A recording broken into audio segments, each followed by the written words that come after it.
Yes. Happy Monday, guys. Happy Monday, guys. Happy Monday, guys. As you walk in, please make sure you hit that like button. Please make sure you hit that subscribe button. Please make sure you hit that notification bell on the right hand side. Remember, we do go live each and every Monday, Wednesday, Friday, 6 o'clock Eastern Time. Like always, thank you for tuning in to Carol Culture Radio. Hakeem Jordan, what's cracking like it, my dude? What's cracking like it? What's cracking like it? Living the dream. Hakeem, man, why you smiling like that? I was talking, hey man, I was talking to well, Brad. Man, why you smiling, man? I'm trying Man, to, what no, happened, man? listen. I'm in a real good mood. You feel me? Okay. I'm in a real good mood. So it's like I'm here with my brothers, my loved ones, and you know what I'm saying? I'm in a real good mood. Shout outs to No Chaser. Yeah, man. Shout out to No Chasing the Back, man. Hey, it's been a good weekend. Football, the kid, the wife, it's been very, very good. But hey, man, it's Fresh Start Monday, so we're gonna get into it, man. We're gonna have some fun today. Fun Yeah, it today. is. Let's get it. That being said, since we were talking about football this weekend, Jordan, what's going on in the sports world? What's happening over there in the Okay, sports world? this is in week three, so it's been some interesting things going the past couple weeks in the NFL. You know, some teams that thought was going to be good. There are some teams that have been going on with injuries, but hopefully in the later on they'll be okay. And then there's been some teams that have been very very surprised for some people. Some teams that maybe you thought they was going to be that good, or some teams that you thought was going to be was just been horrific. This been horrific. This is a very very surprised team in the NFL. So there are two games coming on tonight, Monday night and everything. There's two games coming on Monday night. I think it's the Bills and Jacksonville, and I think it's Cincinnati. And I forgot who they play. I know they're home and everything. But yeah, man, it's still week three, but there have been some teams that probably surprised me and surprised you guys as you say, hey, I didn't know they was gonna be this good, or I didn't know they was gonna be this start off this bad. But hopefully they'll pick it up. But yeah, man, it's so let's talk about it. Let's talk about it's only week three. So go ahead, Ronnie. What's been it could be multiple teams. What teams have been most surprising to you? It could be how good they've been, or how good they start, or how bad they start. What teams that popped out your eye? I'm starting from week three all the way to week one. Oh, you're on mute. You're on mute, Ronnie. I think a lot of people are surprised when it comes to the aspect of the Vikings because you have Sam Darnold who just came into the Vikings not too long ago after being released from the 49ers, coming in doing a good job, and now they 3-0. Of course, with Jeff Jefferson, one of the fastest receiver right now, currently. He doing his thing. Shout out to Sam Darnold, but I think right now they're just having a good run. They haven't really played nobody tough yet, besides the 49ers. But the 49ers right now, I think they still regrouping after releasing one of the best defensive coordinators they could have had last season when they released him. Now they're struggling defensively, and they just starting to get together. So I already know about the 49ers team. They always do that in the beginning. They start off And rough, you guys are and hurt then too they end still. up, And you guys are still huh? hurt. And you guys are hurt still. Yeah, yeah. A lot of people was out. Even Sunday's game, a lot of people was out. I wasn't really too excited about it. I kind of knew that was gonna be like a fun game. That's why I didn't really. That's why you see me. I'm not really too emotional about it because I knew it was just gonna be a fun game. It's just having Mhm. fun. Even though we lost the round, it didn't really hurt that much to me. But the only one that's to me, I think what everybody really surprised by is really, to be honest, the Cowboys. That's one of the biggest devastation because they just gave Dak a huge contract. He's one of the highest paid quarterback right now currently, and for them to do that type of performance what they're doing now is just totally remarkable.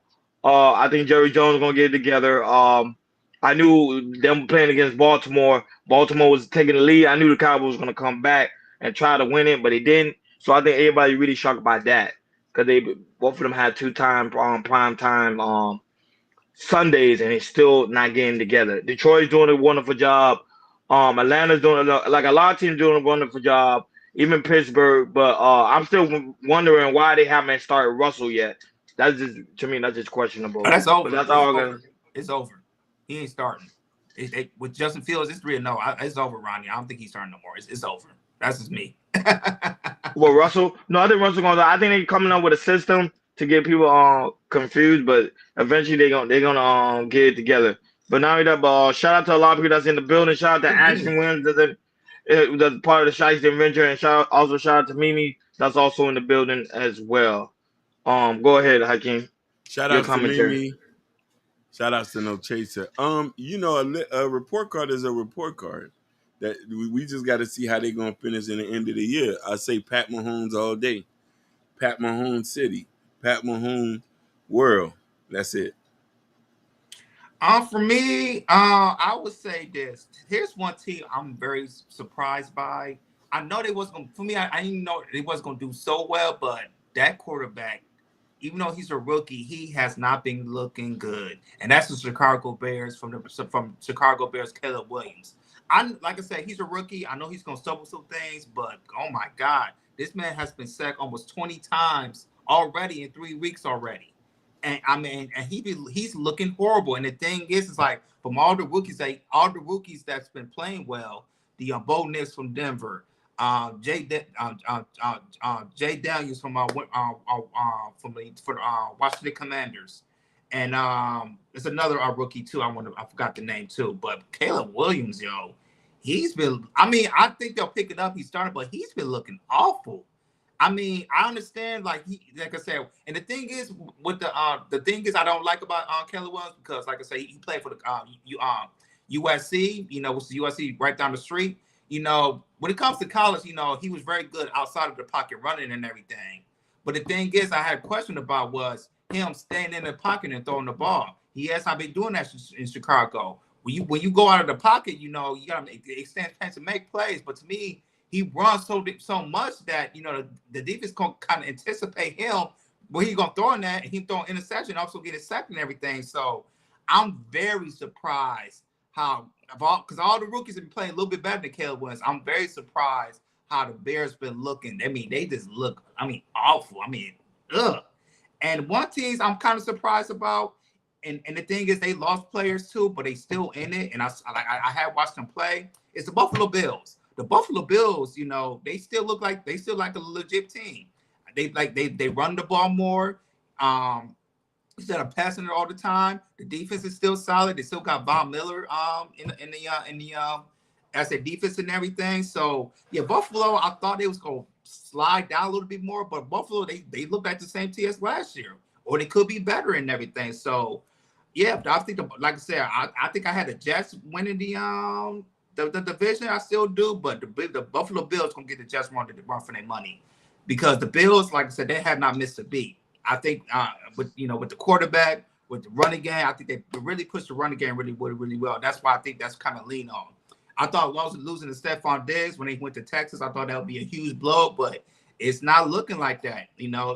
Like I say, and the coach is a coach in Buffalo. He's coaching his butt off, and it just tells me, the Buffalo Bills team, they have a very, very good culture, because I thought they was gonna slip, but right now, and they play tonight too, which I think they gonna beat their opponent.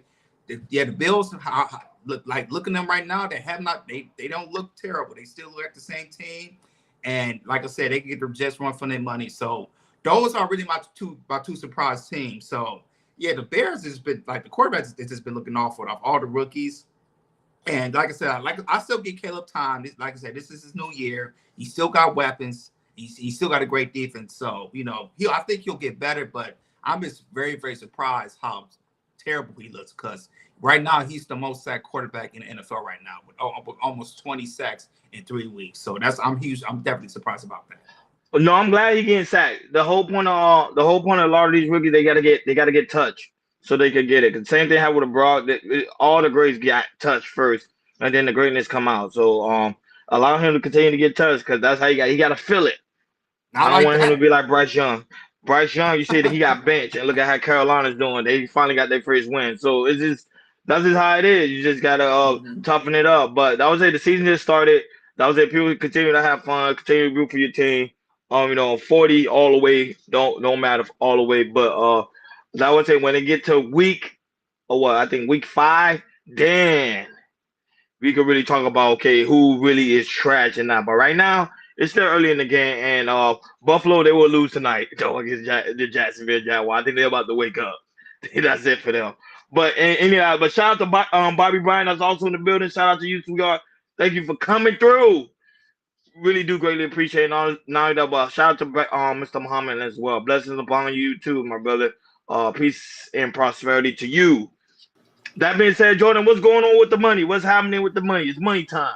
All right, let's talk about the finances. Let's get to the finances. So, there's a lot of people, average people, they live, paycheck to paycheck, and really, stuck on bills and everything. So, but let's talk about how to really stretch out your money. It kind of like living paycheck to paycheck. Just really focus on your bills and really having a pay cycle, so you really don't miss out of things you want to do and everything. So we're going to talk about how, even though you might live paycheck to paycheck, how you could really stretch it out and not feeling you living the paycheck to paycheck. So we got the clip from Yahoo Finances. We love to go to Yahoo Finances because they always give us great financial advice, because we are not financial advisors, but they do give us really good financial advice. So go ahead, Hakeem, play the clip, and after that, we'll chop it up. A new report from fintech firm Chime shows that the 70% of working Americans subject to traditional pay cycle, 43% report having missed out on events, purchases, or services in the past 6 months due to financial delay. Joining us now to break down the findings and how consumers can navigate paycheck cycles is Chime's spending officer, Janelle Salanov. Janelle, great to have you here on this. So first and foremost here, just walk us through this finding here. Of those 70% and the percentage that are missing out on payments here, how can we kind of turn that tide, turn the ship the other way? Absolutely. Happy Friday. And for many of us, happy payday. We at Chime have been for years and years thinking about how to build products and services that give everyday Americans greater control and flexibility over their finances. And what we had begun to see in our internal data, more than 7 million members that we work with, was that the traditional pay cycle just wasn't keeping pace with the realities of modern life. And so we did this research to really dig deeper into it. And as you mentioned, we are seeing many Americans across all generations, all demographics, who are being forced to miss out on important experiences and even essential services. As you mentioned, more than 40% of Americans have reported that they've needed to miss out on something important. That could be an event with a friend, a family gathering, taking a pet to the vet, because they were waiting for their paycheck. And 60% of Americans expect to face similar challenges in the next 6 months. It's quite pervasive. We call this FTMO, or forced to miss out, because that really is what it is. It represents not just the fear of missing out, we all know FOMO, but it's the reality of being forced to miss out and having to really pick and choose between those purchases. Can you talk about how the different generations, how this impacts them, where millennials are experiencing FTMO versus perhaps Gen Zers who are a little earlier in their careers as well? It's a great question, because so much research, and I'm sure, Brad, you see this in all the work you do, is that there are nuances and differences between generations. But what has really been fascinating in this research is that every generation is experiencing this the same way. Gen Z experiences this as often as millennials. I'll use myself as an example. I confess I'm not Gen Z, but in my personal life, I last week had to make the decision to buy my son a new soccer uniform, because as every parent knows, these kids keep growing, and he had outgrown it. We had hoped to get a second year out of it. And so it really is more about our lifestyles. It may show up in different types of purchases for different generations, or different segments of the American population. But we just see a pervasive need for all of us to, in essence, have to make those hard decisions about where we're going to be forced to miss out. And what's, I think, important for all of us to know is that the traditional 2-week pay cycle has been in place for 80 years. And if we think about how we spend our money, gosh, it looks a lot different than how we had our finances working 80 years ago. And so we really have this very antiquated way of getting paid, and it's hitting all of us. Is there a better, real way of getting paid here? I mean, it seems like, and we've discussed this with the Consumer Financial Protection Bureau as well, where we're just trying to get a sense of what is the best way to make sure that there is that relationship between company and employee, and having a payment schedule that doesn't off-route or put off so many major life events because you just didn't have it in that pay period. Right. It's a great point. It's not a new problem, as you've mentioned, and we've all been solving it for decades in our own ways, borrowing from friends and family, sometimes needing to do a a payday loan. More than 45% of Americans reported in this recent research having to use a credit card to avoid missing out on something in the last 6 months. And at Chime, we think there's got to be a better way. And we do believe that there are better ways than having to make these hard choices. So yeah, that was a really good grab of how to show about how from baby boomer generations to all the way to the Generation Z generation, how the younger the generation, the more they feel they miss out and everything. And also, looking at the payment cycle, there's multiple people that get paid, twice, every other week. There's some people that get paid every week, and if some millennials, well, I say majority of millennials and majority of Generation Z's, where they feel like they get paid every other week, they feel like they're missing out, or they really cannot save their money or really stretch their money to get by and everything. And there are some people think the pay cycle needs to be changed. Most people think it should be get paid every single week. Or some people think it's to stay the same and everything. But yeah, that's very, very interesting how the younger generation, you see there's more of a percentage that they feel like they're missing out more of how they get paid, what comes to the pay cycle, and how they manage their money as well. So go ahead, Hakeem, man. What's your take on this? Brother, you always pick the best topics, especially when it comes to finance. Ron said this many shows in this statistic that most Americans keep barely $700 in their bank account. Budgeting, understanding your relationship with money, and emergency fund. Then you won't have a paycheck problem. Dave Ramsey's in the snowball method talks about this. First lesson on the snowball method is to create an emergency fund. Usually it's 3 months, but for people who are at a certain income bracket, you can start off with 300. Some people can start off with 1,000. Sometimes you just save your income tax checks. You always got to be prepared for when the worst thing to happen. And that's what it is. Shout outs to Sherry Bryan. He does have a fresh tape. Yeah. Ron, a lot of people's complimenting that fresh tape. Well, like you say, you got a budget. That's why I'm able to get a fresh tape. Hey, listen. The fact that she commented and said, "I'm jealous now." Well, that's no reason to be jealous. Listen, because remember she'd be like, "Oh, Hakeem, you looking good, you looking handsome." Man, she does, but she's commenting on you because that tape is razor sharp. Like I don't know if they cut you with a like with a laser. That shit's so clean. Like they had a laser blade. Yeah. No. I'll be honest. The secret is, I'll be honest, is because I got a hairstylist. Shout out to her. She be watching the show too. I got a hairstylist and she gave me like this ointment to make your tape shiny. You get what I'm saying? So it's like a shout out to her. It's like a grease, but it's olive oil grease that she handmade. She make it herself. So I support it. So yeah.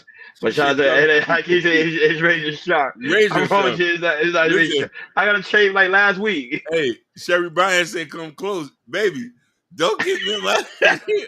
Listen, Sherry, don't do it.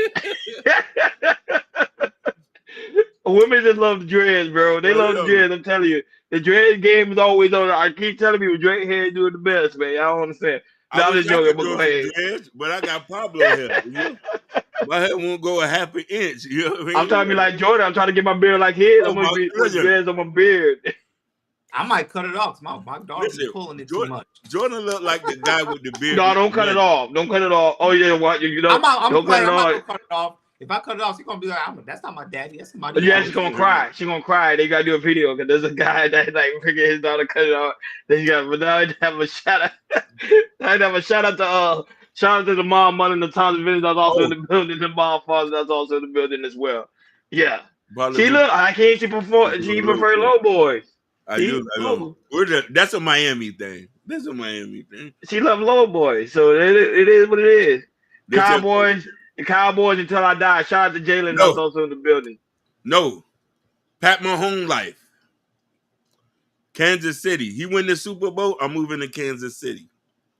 Now the Cowboys still going to the playoffs. Nah, Cowboys, 49ers, Detroit, Listen, all of them are still going to the this playoffs. is not the Steve Madden era. Y'all lost. Listen, y'all era has been gone and done. Listen, Jalen, don't get mad. Y'all. Jalen, we play y'all soon in the next month or so. Whoa. Sashi Bum, really? Shiesty Bum, you a Cowboys fan? Ain't you from DC? A lot of people are I Cowboys thought he fans. from, I'll tell I you. thought he A from lot. DC. But DC don't got no football team. Don't they got the Washington? No, they don't. Yeah, They got the Commanders. They got They the got the Commanders. Commanders. They got the Commanders. Is it actually a NFL team? Yeah, Commanders. Remember, it used to be the Washington R where I can't say that, you know, because Yeah. Oh, my bad. because of My the bad. you know, Native My bad. American. I thought that was for Washington State, not DC. Oh no, that's a Seattle. That's Brother Ron, share your location. Share your location secret from one brother to. Oh, yeah, I yeah. go to a place in Miami Gardens. Remember Miami Gardens. If you're in Miami, there's a place in Miami Gardens called. Damn, I forgot because I gotta get the name. I'll let you know. But it's in Miami Gardens. Shout He out does to an Joe amazing job. She Yeah. said, Jalen said, Boxing Man November. Oh, no smoke.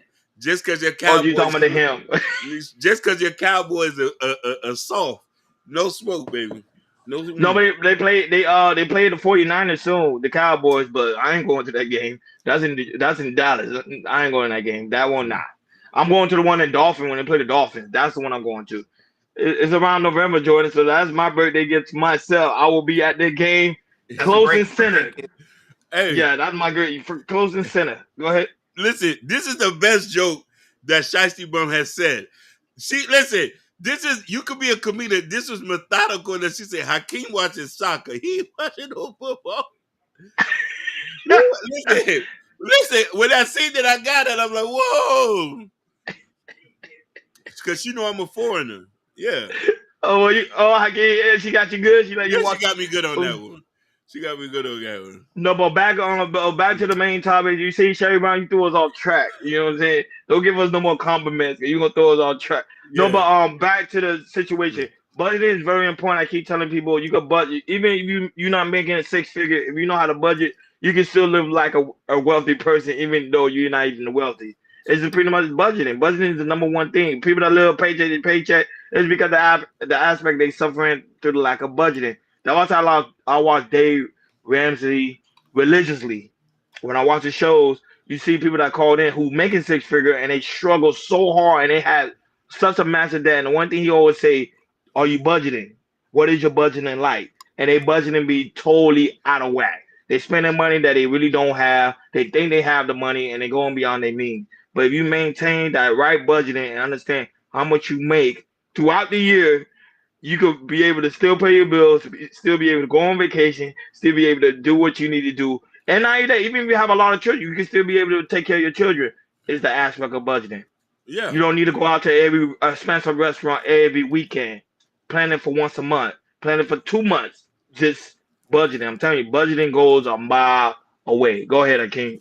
So there's a friend of mine who was telling me about their brother and how they worked so much and saved so much money and didn't spend a lot. By the time they was at a certain age, they saved over $100,000. Like, it's feasible. The problem is, we as Americans, we have habits. A lot of us got an eating habit. A lot of us love the wacky tacky. A lot of us love the bottle. If we was to remove these vices, we'll be rich. Because let me tell you something, and I'm going to land at this plane. America is the richest country on this planet for a reason. Some countries only make $2 a day. You know what I mean? A lot of us, like when people say black Americans or Americans are poor, I'm a foreigner. I say, how are you poor? You live in the ghetto and you have a cell phone. Most people in certain third world countries don't even have cell phones. Facts. Yeah, that's facts. I want to come to this, but when it comes to parents, I'm talking to the parents out there. I think it's very for parents to make sure you teach your kids about financial literacy when it comes to start having a piggy bank. I don't see a lot of parents talk about piggy banks. You start with a piggy bank and you tell your kids, hey, let's start saving money. Save here and there and everything. Once they're getting older and everything, talk about different types of income they can make. For working a 9 to 5 to having stocks and everything. Residual income or like or income here that's a podcast as well. I feel like it's very, very important for parents to talk about different type of financial literacy when it comes to saving and making money anyways. I also think it's important for I thought about this the other day about, you know, when my daughter gets at a certain age, you know, with their teenage years and everything. Hey, let's talk about having a financial emergency for financial emergency for anything, you know, anything that can happen for you and everything. Really talk about it for a teenager and everything. So let's just say she has a part-time job or something like that, or allowances and everything. You know, I'm gonna teach her about, spend some for yourself and also set a percentage for yourself, or for a rainy day or something like that. And continue to teach, my daughter like that too. I think, I think parents should, really get involved, when they start with their teens, and keep really, really bidding on. So, once they get out in the world, they really know how to save, they really know how to budget. So to all the parents, make sure you teach your kids about financial literacy and know how to save money, and also know how to make money from varieties of different ways. If you do that, I really believe, really kids, when they get out to the world, and you see, I think a lot more people will have be better prepared of saving and also budgeting as well. So please, parents, make sure you teach your kids financial literacy, and make sure you teach them learn how to save money as well. Yeah, on a Spotlight Live, sweetheart. Where you been at, man? I sent you an email. You haven't responded to my email. I'm still waiting for you to come on so we can talk about this financial literacy. Check your email, respond to me back so we can set it up, because she's also talking about financial literacy as well on her channel. But shout out to her. Not only that, but shout out to this new subscriber that's also in the building. That's not a new subscriber. That's Narratives and Dialogues. That's his other channel. Oh, that's his other channel. That's his other channel. Yeah, because I was like, who is? Yeah. I was like, who is that? So that's his other channel. Okay, shout out to him. What happened to his original channel? He probably didn't want to go on there. He just was going on there, and everybody subscribe to that channel right there. All right, cool. I'm gonna subscribe to it as well. One point on the Spot Live, we're waiting for you to come here so we can have that conversation about real estate. We're waiting. I'm waiting. Yeah, I am, because I do have questions about real estate. Because I'm someone that is trying to get into real estate, don't know yet, or probably just want to invest in real estate. Ashton, when you mean you broke, how broke are you? No. We talking about broke. Listen, Ashton. It's not broke. We can make money. We have some money. Ashton got motion. How you broke? That's all I say. I rebuked that. Come on, man. Ashton, don't say that, man. You the richest man on YouTube. What you talking about, brother? Yeah, brokenness is a mindset. It's a mindset. It's all in the mind. Exactly. Whatever you tell yourself, gonna manifest itself, and that's facts. And I respond. You didn't respond back. My apology. I'll double check again, but I swear I was waiting on you to respond. But yeah, we'll set it up.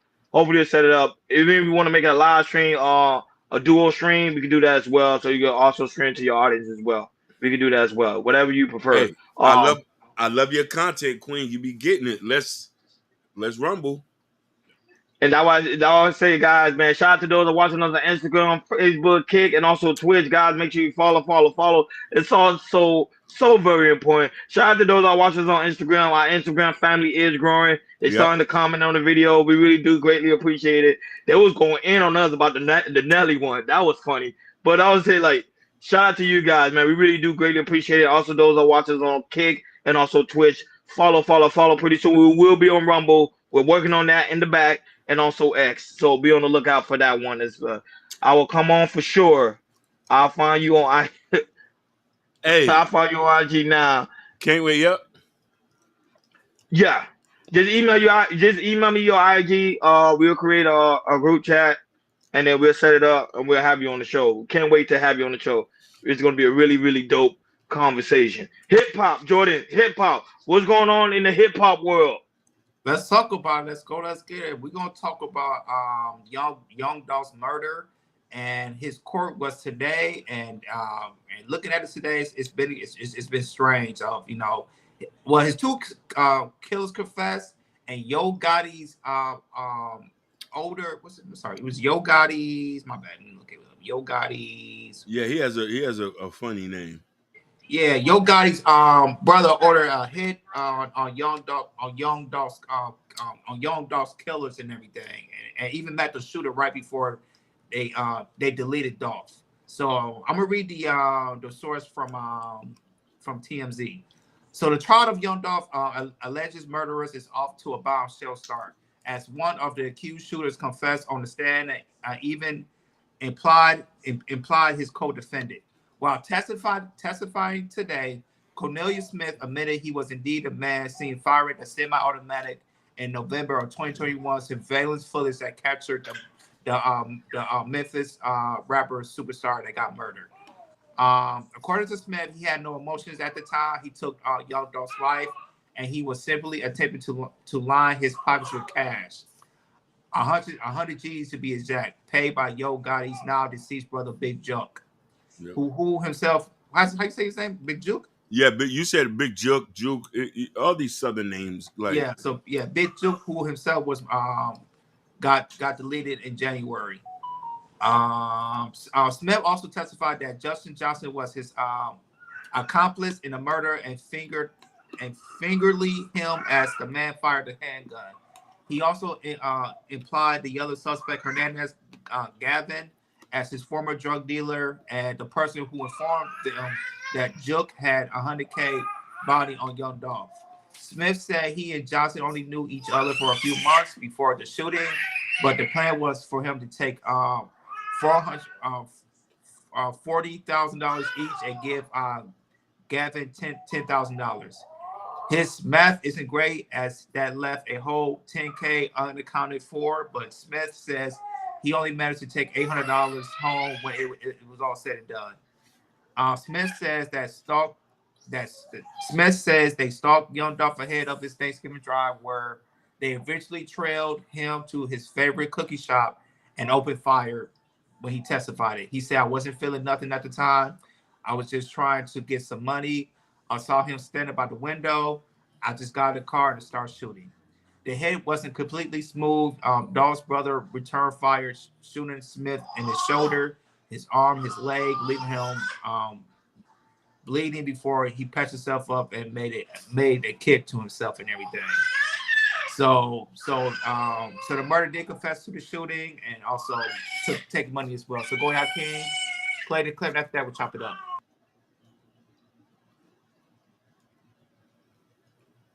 DA Paul Hagerman says Yo Gotti's late brother, Big Juke, put out a $100,000 hit for whoever killed Young Dolph, then met with the two suspects before the shooting.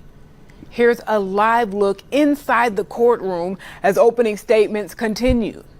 The two first witnesses will be family members. Rosalind Freeman breaks down the biggest question that remains.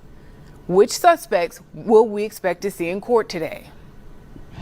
Multiple sources told Fox 13 Jeremy Pierre that Justin Johnson will be the first to stand trial today. Johnson is one of the alleged shooters who shot and killed Dolph in November 2021. He was one of the 4 people charged in that case. The others are Cornelius Smith, the second accused shooter, along with alleged mastermind Hernandez Govan. A 4th person, Jamarcus Johnson, took a plea deal last year, admitting to being an accessory after the fact. We do know that the jury has already been selected and brought in from Nashville for this trial. Fox 13 will be here every step of the way. There will be live coverage, and we will continue to keep you updated. Live from downtown, Rosalind Freeman, Fox 13 News. Assistant DA Paul Hagerman says Yo Gotti's late brother, Big Juke, put...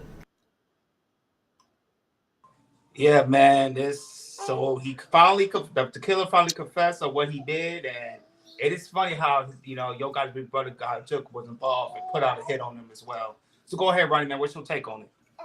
Big Juke, they call him Big Juke, and this is a prime example. A lot of these, I kept saying when it happened to him, to me, that story didn't even make sense, because I was like, he was going to literally a convenience store that he always go to, and for him to get popped like that, I knew it had to be an inside job. And look, perfectly good saying it was an inside job. Unfortunately, it was someone it's always someone that's always close to you, that's always trying to be your ultimate demise. Big Jug wanted to do it. I don't know why he wanted to do it. I want to know what his motive was. Probably because it had probably. I won't be surprised it had something to do with some money, but at the same time, like to take some person's life like that is just crazy, crazy. Pay someone to do the hit so they be like, oh, he won't be able to be held accountable for, and look what happened. This is the problem with our community right here. We can't trust one another, and we can't love one another. It's a sad thing to say. And unfortunately, a young man died who left behind a family and pretty much a good career over something stupid, bro. Go ahead, King. Don't make no sense. Stay in your kids' lives. $800 that took out Dolph. $800. Now he's about to get a lifetime sentence. I don't exactly, know. 800. 800. So, you know what I mean? But this is the point. This is why I say when we start to point fingers at the black community, and when people start pointing, we need to point them back at our own selves. Hatred, and I'm going to use a quote that's quoted by Boosie. Hypnotized by hatred. Dolph was getting money. They hated it. Dolph was giving back to the community. They hated it. Dolph bought 100 houses. They hated it. Dolph was making diss songs. Yo, big sister. They hated it. Just because a man has words, his life have to be taken away from his two sons. And look at the trail of bodies. Govan lost his daughter. Yo Gotti lost Juk in front of his mother. They killed her first son in front of his mother. Then the other guy who they is that and let it address it. No, why did he say 800 goes to show the amount that shows desperation. 800 is not enough for me to take a body. That's not even a paycheck. No. Well, yeah, that's not even a paycheck. Yeah. Crazy. Don't be amused by small trinkets. Your life is more precious than $800. Your life is more precious than $100,000. What you could provide and deserve me online. Them guys need to rot in prison for the rest of their life. They need to be wiped. Listen, they need to be castrated so they won't be able to make no kids in their bloodline be wiped out forever. We do not need bloodline like this in the black community. A lot of these guys need to get euthanized. If you're that dangerous, we need to put you in Alcatraz. I'm done. No, but a quick question. You see how quick they was able to find a young Dolph on the leader? Yeah. Yeah. Why they had such a hard time to find Biggie and Tupac the leaders? Think about it. And it was easy to find that so quick. Yeah. So you telling me Tupac and Biggie, they couldn't find their leaders? Now I'm thinking like it's an inside job with the police. You think what I'm saying? Like, think Yeah, about you're it. right. How quick Dolph died, what, like 2 years ago? Yeah. Go ahead, Jordan. That's crazy. Yeah, it just shows you, a lot of people you think that's your friends, you think you're closest to you, they could be straight up enemies to you. And this is what we see right here, that, when it comes to Young Dolph, he did so much to the hood that, Hakeem was right. They hated of what he did and everything because they wanted to be him. And you have some people like that, especially in the hood, that they're not gonna be nothing, they're never gonna be nothing, they're not gonna pursue anything, even though that they could change their mindset and do, be a man and do what you're supposed to do. You stuck in the mindset of being hatred and everything, and you just hate everything. And then you got one of your boys that doing something good, and now he's doing so good that you hate that he's doing so well and you're not doing anything. And yeah, man, for $800, yo, that's to me. How old were these at the time? $800 is not nothing. There was barely 25. Crazy. At least a stack or two. 800 ain't nothing. Right. Like I said, especially like that's I mean, that's not even a hit, man. That's crazy, yo. But hey, man, now they gonna spend the rest of their lives in jail, which they should be. And it just you took a family member away from somebody else, a parent, and also who was a husband and everything. And that's terrible, man. And to all your rappers, to all the rappers like out there, yo, to me, if you go back to the hood, you want to do community, you gonna need some. You gonna need like a Secret Service type of security if you go back to the hood. Secret Service style. Listen, I get that kind of money, 100 shooters. I'm willing to go broke to hire 100 shooters. Hakeem, I'm having snipers. I'm having snipers. Yes. I have snipers up here. I'm having snipers. Hey, if somebody move wrong, put that red little thing on them. And say, hey, don't mess with me now. But the thing we don't hang with people like that. The only reason why people need stuff like that is the people they hang with. Yeah. Dolph was in a bad environment where he hang with people like that, the gangsters and the people that really envy him. We're not gonna be on that trip. And I don't know why some celebrities love to go back to the hood. I understand, get back to the hood. I'm not saying don't get back to the hood. Hell, we gonna get back to the hood. Get back to the hood, but at the same time, you don't always have to be affiliated with them. They don't like you, bro. They don't. Cause you made it out. They still in there. I feel like sometimes when we make money, we go back to the hood. I don't know why that sometimes we have this mindset sometimes that when we have, when we made it out of the hood, when we have money, when we have jewelry on, we have the Cartiers on, we always had to go back to the hood and kind of shine on people, say, hey, look at me, I made it and everything. I don't know what type of mindset that is, but there's always, I don't know why we do that sometimes. A lot of rappers like to do that. You know what I'm saying, Hakeem? Mm-hmm. Like you made it out the hood, you wear your bling, but you always want to come out the hood and say, look, it's kind of like you say, look, I made it. It's not like a mindset of like look, I made it out, you can too. It's more like look, I made it, but look at you still. You still down here. You know what I'm saying? Mm-hmm. And there's some people that do have that mindset, which I don't get. And that's what runs people the wrong way and hate and that's why you get the hate sometimes. Kafu, I wanted to say that. No, you're right. Kafui has said something. He say, grown man hanging with folks. If you're hanging with somebody, you have too much time on your hands. I agree. I need that to be posted online. I do. That need to be hashtag. That need to be hashtag. If you a grown man over 30 and you hanging, you at the corner store, you playing dominoes, you got too much freaking time on your hand. Well, nothing wrong playing dominoes now. A good domino game, Listen, ain't no wrong with a good dominoes game at your house on the weekends. Your fellas come, but we know what we talking about. There's some guys who prioritize hanging every week. Yeah, on the block. Yeah, on the block, or they're at the club or at the lounge every week. Nobody's trying to make no money. And the thing is, there's some people you play with all the time. You know they sore losers that they get so mad they're gonna try to take you out. No, indeed, facts. Listen, you need to be investing your time in raising a family, building a business, trying to help the community in a positive manner. We only have a short time on this planet. What you do on here matters when you go to the afterlife. People don't understand that. And the thing big facts.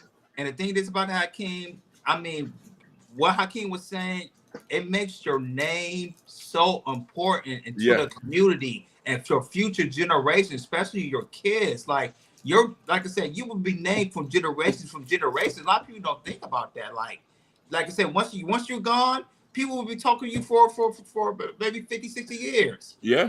Like for instance, let's talk about Michael Jackson. Michael Jackson will be ever be talked about. Forever talk about. I'm talking about for my next millennium. Michael Jackson will forever be talked about. Because I'm just saying, because like I'm just saying entertainers wise, but also community wise, like Martin Luther King, he will forever be talked about. A lot of our black leaders will be like what they did something really good in the community that will be forever to talk about. This one he let you guys know y'all could be the next leader. Y'all can definitely be the next leader. But the thing is, it's like you gotta stay away from the BS. And like I said, focus on things that's important about, when it comes to the community or your family. If you do that, your name will be remembered once you leave this world. Point blank, period.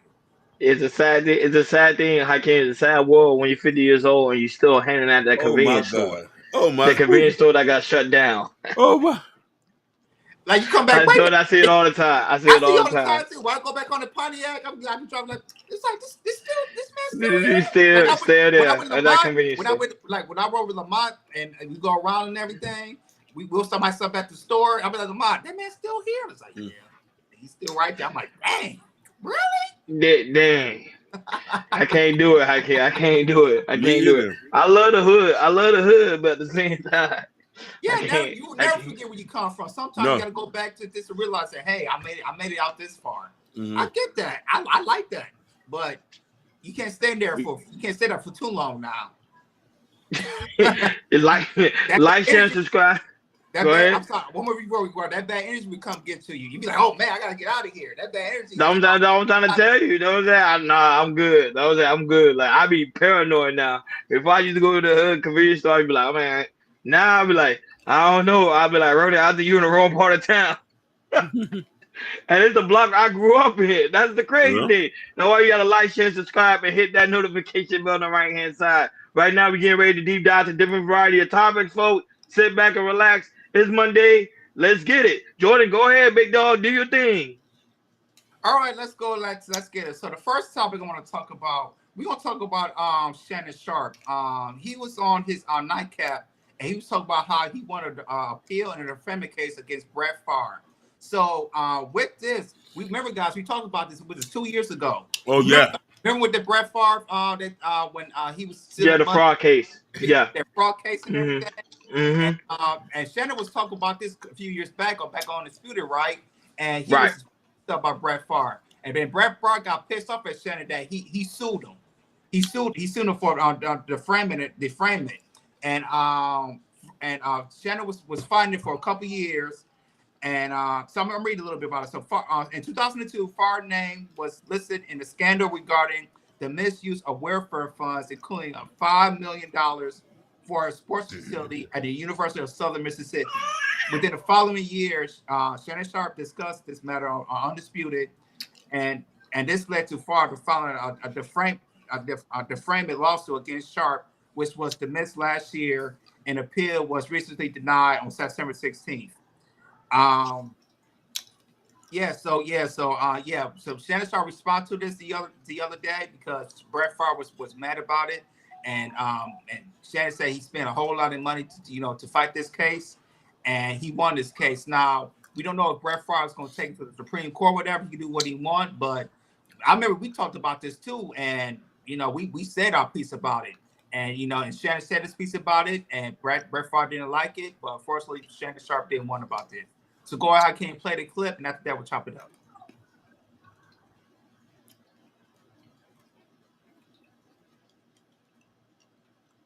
Ocho, your boy got some good news. Whoa, on talk Monday. to me. Wait. Let me wipe my forehead now. Tell me something good. Come on. Okay. Again, I won my appeal. Against Okay. He said I defamed him, and in a strongly worded opinion, they said Mr. Sharpe offered strong opinions based on things that were reported as fact, and that's not defamation. So hopefully, there's a chance he tries to throw a Hail Mary and take it to the Supreme Court. Who knows? Maybe his job is but I was never going back down. And P Mac, said, hey, he didn't. No, I don't feel I did anything wrong. I ain't got no problem, Ocho. You and fans and people that's listening and watching right now. Ocho.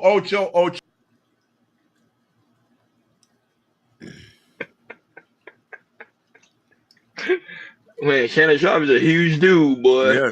Huge. Celebration, good time. So Shannon Sharpe won his defamation case and everything, and like I said, we talked about this. What happened with Brett Favre, because we talked about it before. Mississippi is one of the poorest states in the country, and for Brett Favre to do something like that, he's just really kind of stealing money from the poor people. It was total disgrace, and I guess we still feel this way the same way. And Shannon Sharpe You know, he spoke his piece. He won his case. And shout out to Shannon Sharpe. But go ahead, Hakeem, man. What's your take about Brett Favre tried to sue Shannon Sharpe, and now Shannon Sharpe won the framing case? Listen, when I found out Brett Favre was in Mississippi, I ain't even liked him already. I ain't like let's be real about it. I've been to Mississippi. I know how these people could play in your face, but they know. So when it happened, I didn't really I just thought it was business as usual. I didn't mind. I love to see how my enemies treat us. I love it so much. So I can know how to go to the left or the right way. You know what I mean? And I love that our people could see who don't like us. Because they're not like us. No, but to me, Shannon Sharpe didn't do anything wrong. Everything was opinion based. That's why he was saying, like, wow, there was no form of defamation of character. He didn't even say, Brett Favre literally stole from he didn't do nothing like that. He was pretty much saying his opinion and how he felt about the situation. So to me, I think this is a great win. Like Natasha Vincent said, Shannon had pretty much having a full event month. Literally, he doing a lot. He made a lot of money. Shannon got money. So now people trying to sue him. He really got money from podcasting. So I don't know what people they did the same Shannon before, you know. So he has a lot to lose. He's gonna keep on fighting. I don't see him giving up. So like he said, if you go to the Supreme Court, he's gonna keep fighting. But I think this was a good win for him. You know, Brett Favre, I think he just let it go. And Brett Favre gotta understand, people have the right to their own opinion, as long as no form of slandered and lies. But he's just saying something that the news reporter are saying. Why not sue the news reporter? Why go and try to sue Shannon? That ain't make any sense at all. Go ahead, Jordan. And the thing about this, fellas, both of them are in the NFL Hall of Fame. And I don't know if you guys don't know, you know, every year before the preseason starts, you know, they do have a Hall of Fame ceremony, and then majority of all the Hall of Famers come for the weekends to celebrate. Mm-hmm. I just want to know if Brett Favre and Shannon Sharpe ever come past doing the Hall of Fame little ceremonies. I want to see what's going to happen and everything. Probably their attorney tell them to split. Exactly. They can't be in the same fraternity. Because Shannon's a big dude. That's a big dude. Yeah. I mean, so I wish Brett Favre, because Shannon's a big dude, but Brett Favre, he's a pretty big dude too, because he's like 6'3", 6'4" as well. But Shannon's a little bit more girthier than Brett Favre. Correct. Yeah, correct. But going by to this, man, Shannon Sharpe said his opinion, which he has bigger voice than we do. Brett Favre had a problem with it and tried to get us sued and everything, but it didn't work. It didn't work like that because Brett Favre, well, like looking really, like I said, we read the article and read it and did a clip about that and everything. We just saw that the finger was just pointing at you about you just said you thought you was doing anything wrong, but you was doing something wrong. You got involved with the city council and everything, and you think you knew, even though they was going to build a little arena there, you was gonna get a small little cut and everything. You got caught up and everything, and we talked about it and everything. So, shout out to Shannon Sharpe, man. Man has a big podcast with the No Cap with Chad Ochocinco, and also Club Shay Shay, which once that Cat Williams interview went up, he's been flying ever since, man. So Shannon Sharpe, he's one of the big podcasters in the world of podcasting. He's been awarded from iHeartRadio, for the best podcast for Club Shay Shay. Yeah. And also the best interview with that Cat Williams as well. So when it comes to interviews, when it comes to knows his sports and everything with Chad Ochocinco, Shannon, he's one of the best at it and everything. And hopefully one day we could get where he at, But yeah, man, shout out to Shannon Sharpe, man. He's having one of the biggest as a podcaster, one of the biggest years have you seen for any podcast? Not that, but I can get highlight dialogue comment. I think that's for all podcasts so they can understand that it's okay. You can report even on public opinion, even if it's not true. It's how you worded it and how the point is made. No evil agenda, no slander. That's what I keep saying. That's fact. So for all the podcasters, don't be afraid. You can report on reports, and you can speak your opinion, but just be mindful of no slander and no evil agenda. You're Yeah. good. Shannon did that. No evil agenda, no slander. That's why you won the case. Even if you go to the Supreme Court, I promise you, Brett Favre gonna lose. I think it's a waste of time and a waste of money. He shouldn't do it. But if he does decide to do that, he's wasting his time. He would lose that. So I think, guys, as a podcaster, I'll tell people, podcasters, but you are the influence. You influence everybody, so you gotta be very careful on what you say. Now I say, you see, I tell you, I'm being very careful because I do not want to end up in somebody's court. No, you're right. I do not want to end up in somebody's court, and they will try to take everything away from you. So we got to be careful. But that being said, thank you, Darlaw, for that. And hopefully people will replay this and rewatch it again because this is very important. You draw some gems right now. Moving forward, go ahead, Jun. All right, on to the next topic. So 50 Cent. He talked about he was on Earn Your Leisure Festival, and this was before Diddy got locked up. But this went viral again, and he was talking about how speaks on Diddy's legal situation, and he says that it was partially because of the lawsuit Diddy filed against the liquor company Diego, which is I think was over a year ago. And once he started, file a lawsuit against that, that kind of started the process of, how the feds really looking at Diddy and how he got got a civil lawsuit with Cassie, and now from that all the way getting indictment for the feds and everything. So go ahead, Hakeem, play the 50 Cent clip, and after that we'll chop it up.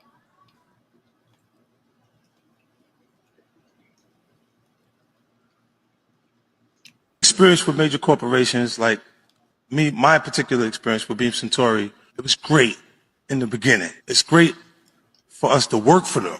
It is not so cool when you start to own things. You see what I'm saying? So I made a lot of money with them too. Like there's a point, they did a deal that mirrored what Puffy's deal with Diageo was for Ciroc. So he didn't have ownership of that at any point, but he was getting a lot of money, like almost like $60 million a year at one point. So you see him go to De Leon is when you see him have some issues. And these people have really strong relationships. Don't think that the civil case doesn't turn into a criminal case faster because he's making them uncomfortable.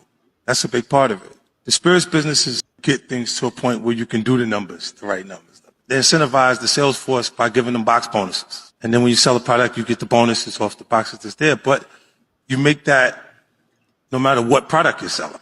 So if you sell Hennessy or Remy out the gate, they start to put downward pressure on the new companies, get things to a point where you can do the right numbers. They incentivize the sales force. Yeah, so go ahead, Ronnie. Does 50 Cent got a point about what you said about having a problem with Diageo, which the lawsuit, which it led to the civil suit, and then led to his indictment. Yes, that's what it was. Same thing. Like I think I mentioned that before. He was trying to buy the whole company, and they didn't like that. Same thing with Bill Cosby. When Bill Cosby was trying to buy NBC, you saw what happened to him. To me, Hakeem always said, and I'm gonna say it too. Leave these white folk businesses alone. Stay with your own, and you're gonna stay out of trouble. When you try to buy their businesses, it's not gonna go well. It's not gonna go well for you. Like me, I'm not gonna try to buy my own. I'm not gonna try to buy Walmart, the whole company. Hell no.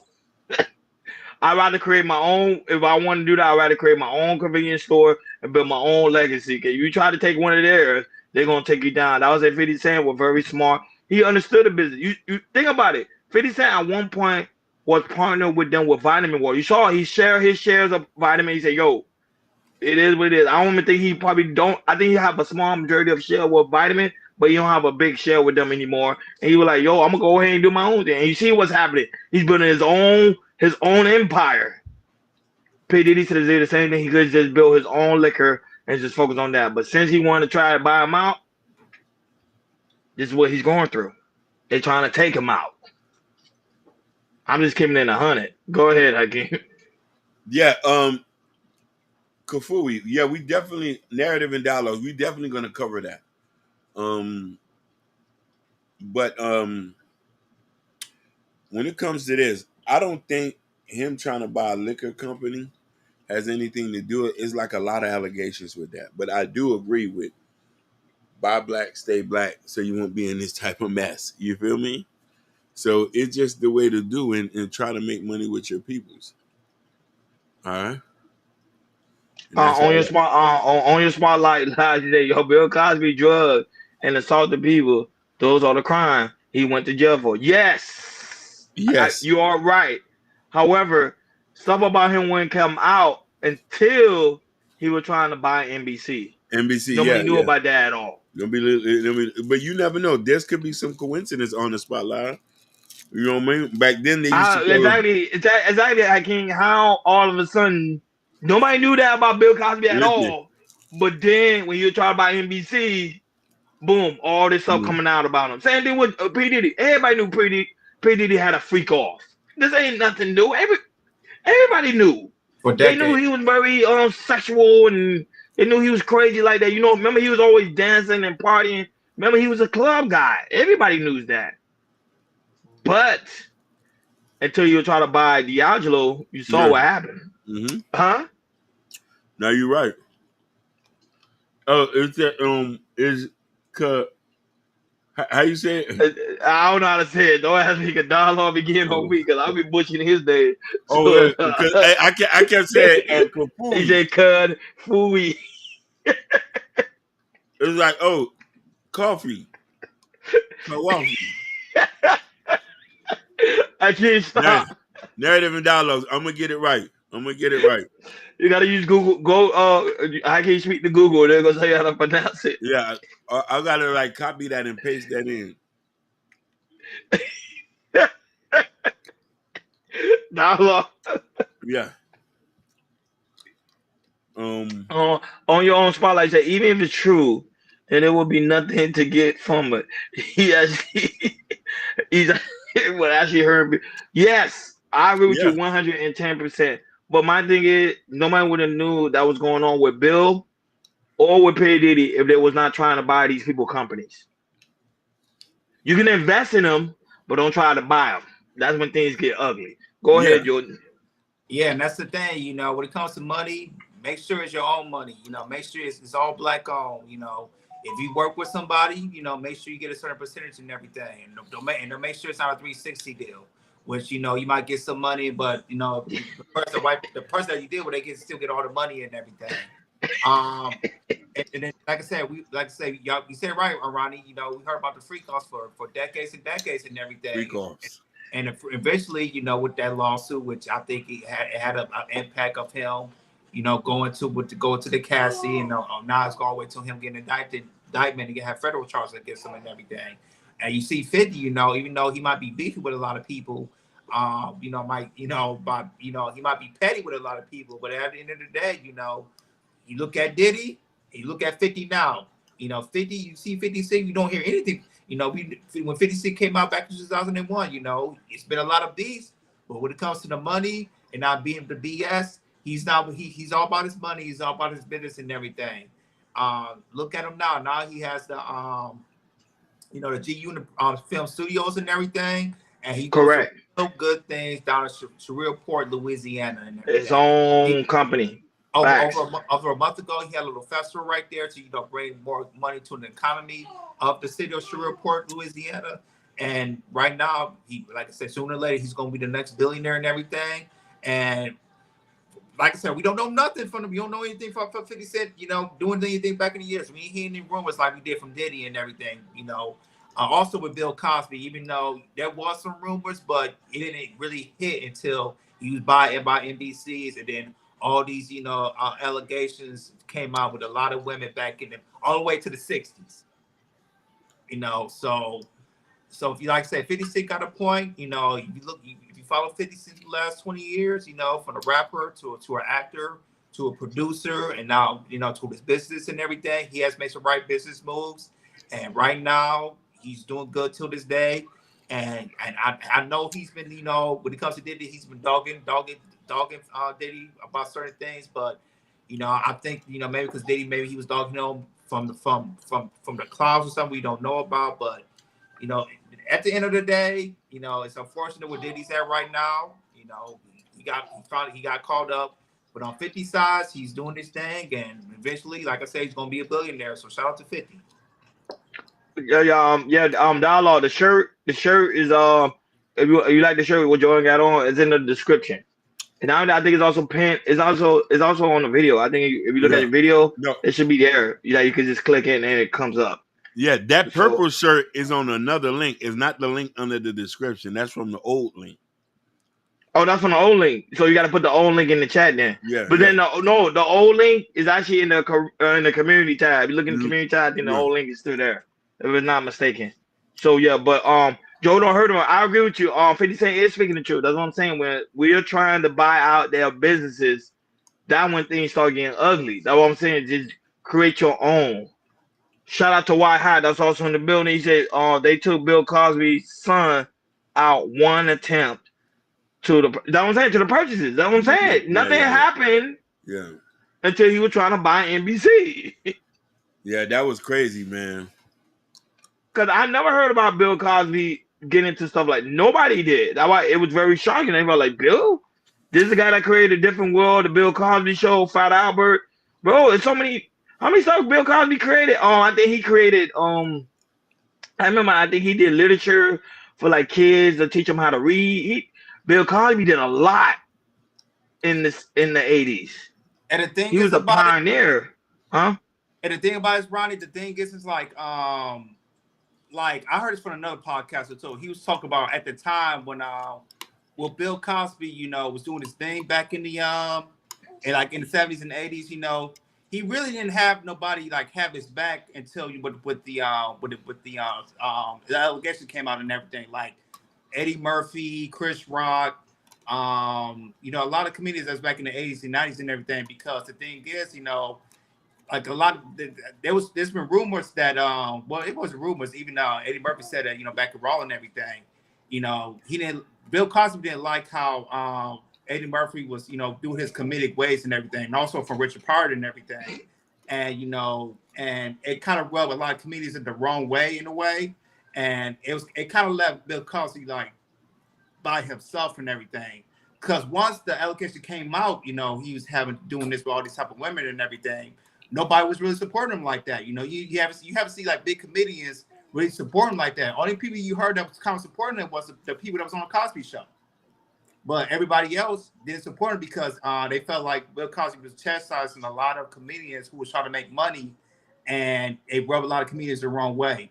And if people would thought like if he had a little bit more support, maybe it would look a little bit better. But they was saying like back in the 80s, 90s that Bill Cosby was chastising a lot of comedians. It rubbed a lot of comedians the wrong way. I'm saying Bill Cosby, he was a pioneer. So when they took him down, I was like, yo, But remember, everything we're saying is all rumors. It, of course, not backed by anything.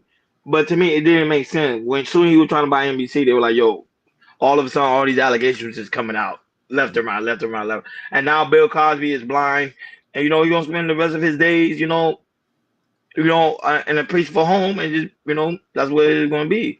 But he's still, to me, one of the great pioneers when it comes to black entertainment. 100%. I want to say this too, y'all. Camille's still there, even though Cosby's wrong. Camille, his wife, is still there, still having his back. Shout out to Camille for having his back. Shout out to Black that's women. Amazing, yo. Black women. I told you there's some black women. They're gonna stay with you to the ends of the earth. Shout out to her. Go ahead, Jordan. Moving forward. All right, on to the next topic. Let's talk about Dr. Umar. So Dr. Umar, he went live again.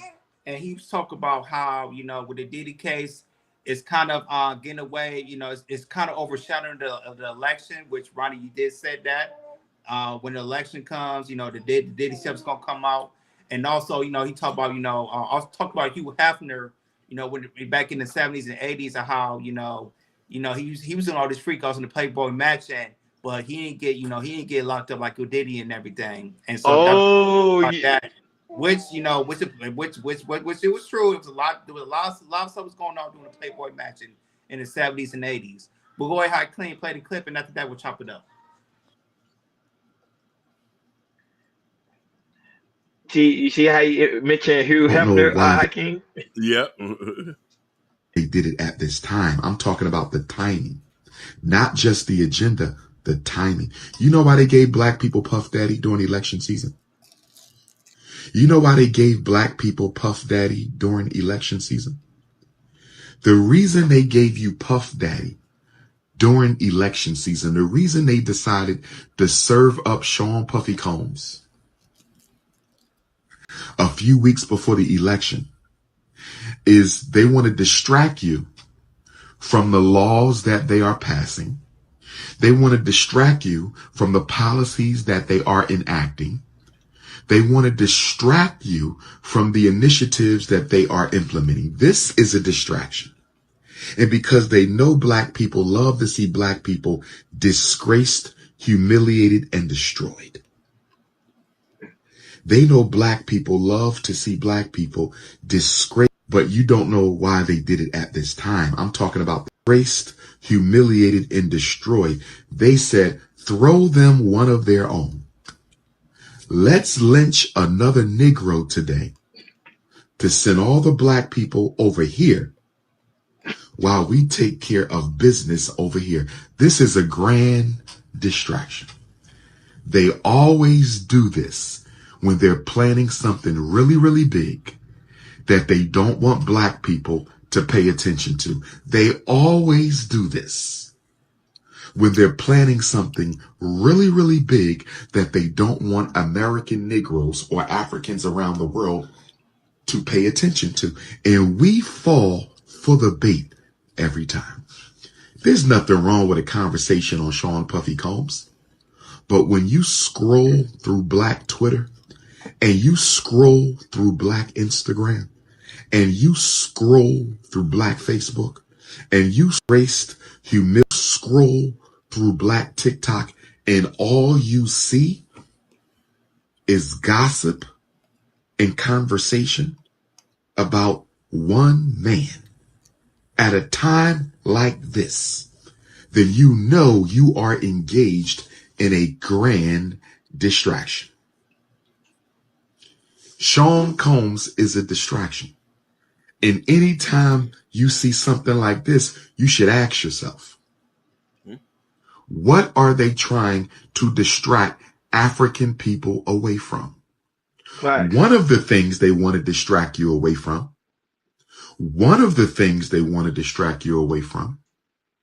they want to distract you away from the fact that Kamala Harris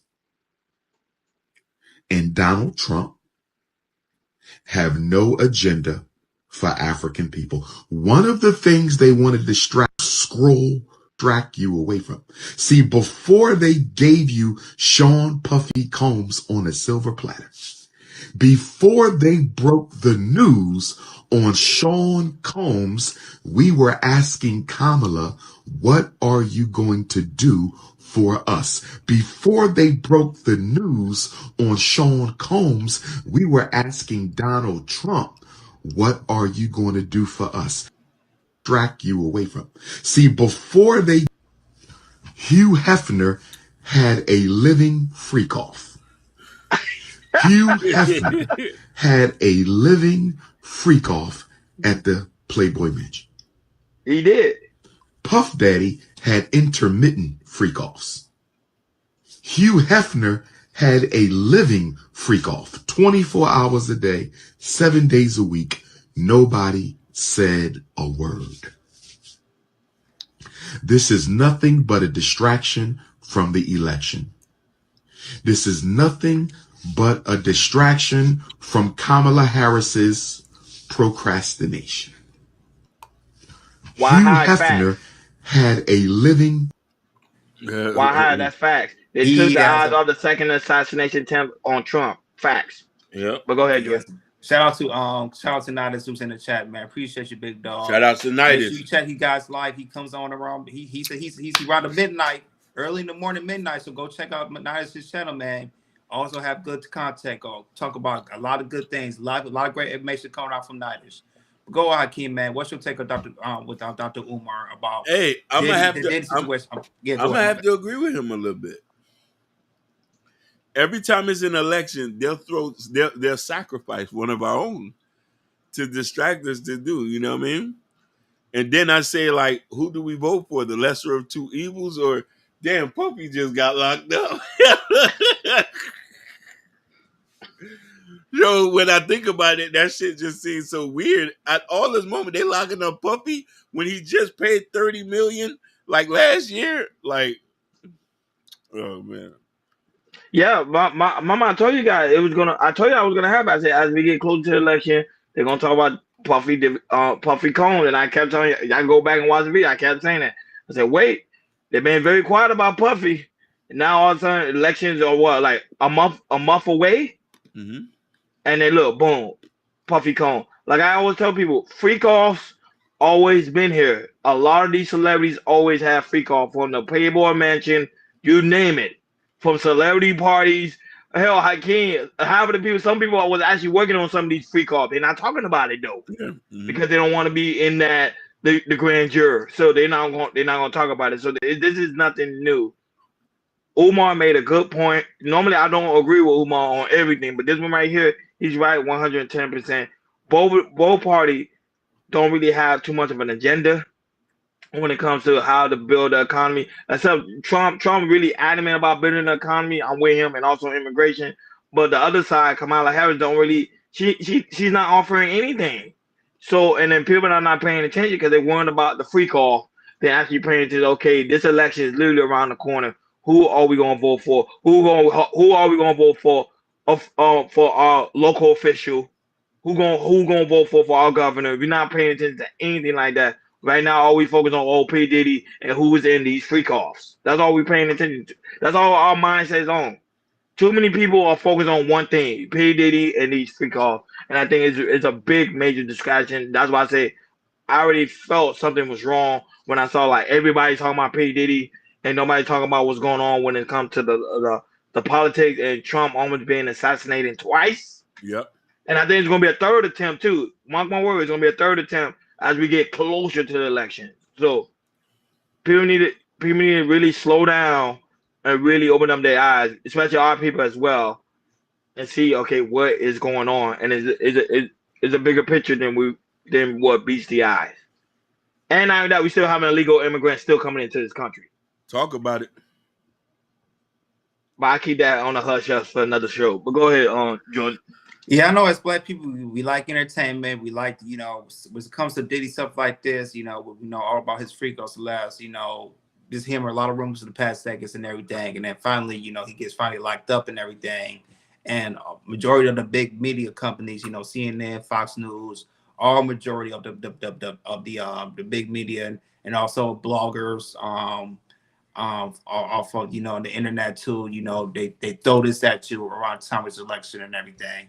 And Dr. Umar, I agree with 100%. I agree with Dr. Umar 100% about even though this, we could sort of have certain conversation. And the thing is, look how we're still talking about. Which is good content, but with this, dropping the Diddy off, people could talk about this for weeks and weeks for weeks in the middle of the election season. Everything, because how big and how magnetized this is of Diddy, getting a job and going to jail for all the stuff he did in the past and everything. And the stuff like this can last for, weeks and weeks at a time, maybe in a month, all the way to the election and everything. So Dr. Boom, I have the point, when you drop this bombshell, this can, especially around the election was around the corner, it can really be a distraction because you can talk about Diddy for a long time and everything. And also not just that, following up about, him going back to court, see if he get bailed out and everything, and also waiting for his new trial date and everything. But yeah, but that being said, even though we talk about Diddy, this is big news and everything, the election's still around the corner. We still have problems in this country. We still have policies for both parties that, they might have talked or might not have talked about and everything when it goes to Kamala and Donald Trump and everything. But the thing is about Kamala, even though, she got, nominated a few months ago and everything, she hasn't done a lot of interviews, as much as Donald Trump has and everything. And people are really not really set about what her policies is and everything. There are people, you know, they don't do their research, you know. They just want to hear, you know, and people don't have time to research. They just want to hear about the policy, what's not just Kamala Harris would do, but what both parties would do. And some people just don't have time to do the research, what she done in the past and everything. They just don't want to do it.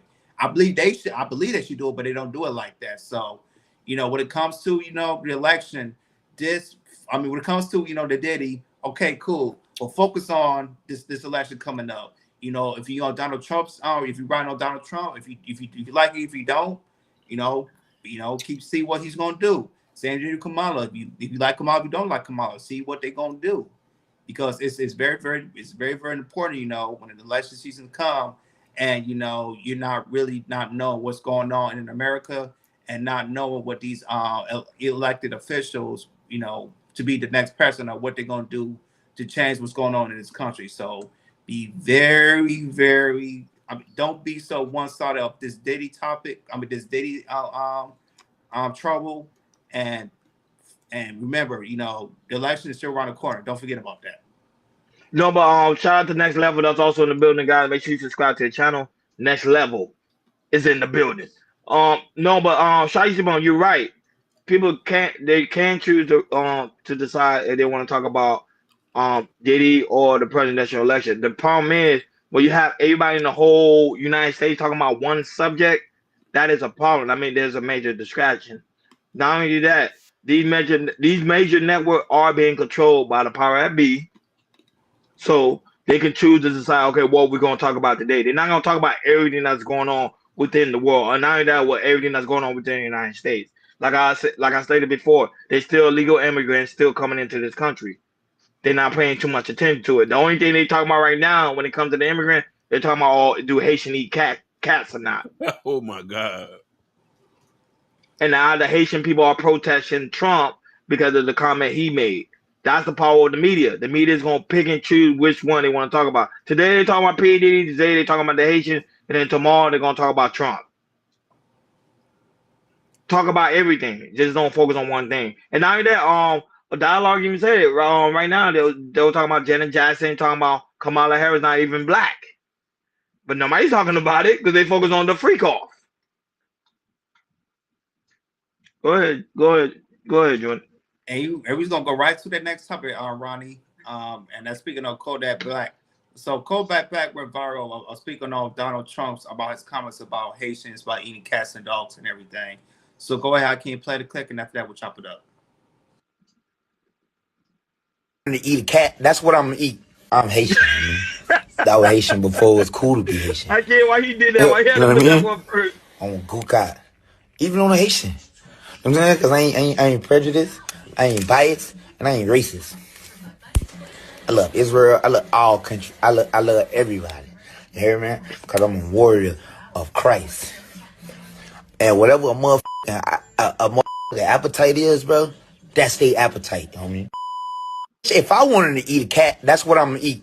Eat a cat. And then there's some shit like, even if you do show them motherfucking eating a cat, so the fuck what, homie? Like, none of the Haitians, we ain't voting for nothing. Cause bro, like, I ain't gonna lie, Haitians, we came too far, bro.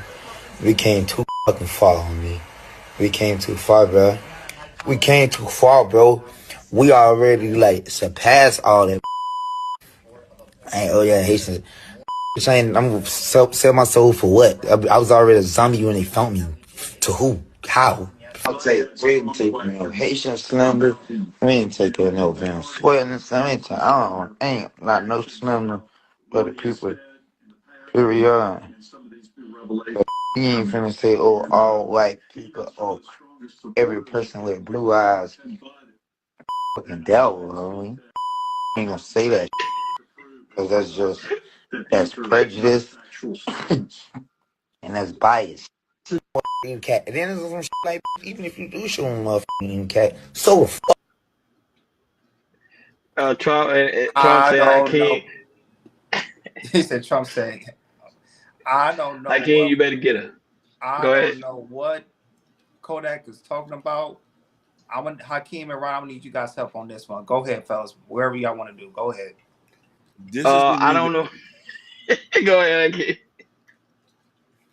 This is the reason why we can't listen to entertainment people. The man said a whole bunch of nothing. He's not articulate enough to speak on this type of topic. I was Haitian before he even knew what Haitian was. So, like, he just rich in Haitian. These rumors and slanders have been going on forever. It's nothing new. Like, I'm going to tell you this. We still going to get money and we still going to do this. But one thing I do agree with him, what he said at the end is, we ain't taking no slander. All that disrespecting, all that talking, that's not nothing to, like, play about. Because people got mama and grandmothers. So, like, be careful who you say that to. Because we ain't talking about no, you don't never hear Haitians talk about other people. Saying that, they just saying that because it's cool because they know we might not do anything. There's somebody who'll check you on that. We're not disrespecting Africans. We're not disrespecting Dominicans. We ain't disrespecting nobody. We minding our own business. Please, people, be careful when you say stuff like this. We not playing those kind of games. No slander and nobody is taken from that. So, like him, he's not the person to be talking to about Haitian business. He's a young Haitian kid. He don't know what that is. That man only 20-something. He could be my son. What he know about being Haitian? Going to school with church shoes and getting tailor-made suits and having the briefcase and getting picked on. He don't know nothing about that. Going to Notre Dame on Northeast 2nd, eating at Ceci Bon, Belle Fouchette. Do I need to keep going? Like, I don't know where these people come from when they talk about Haitian business.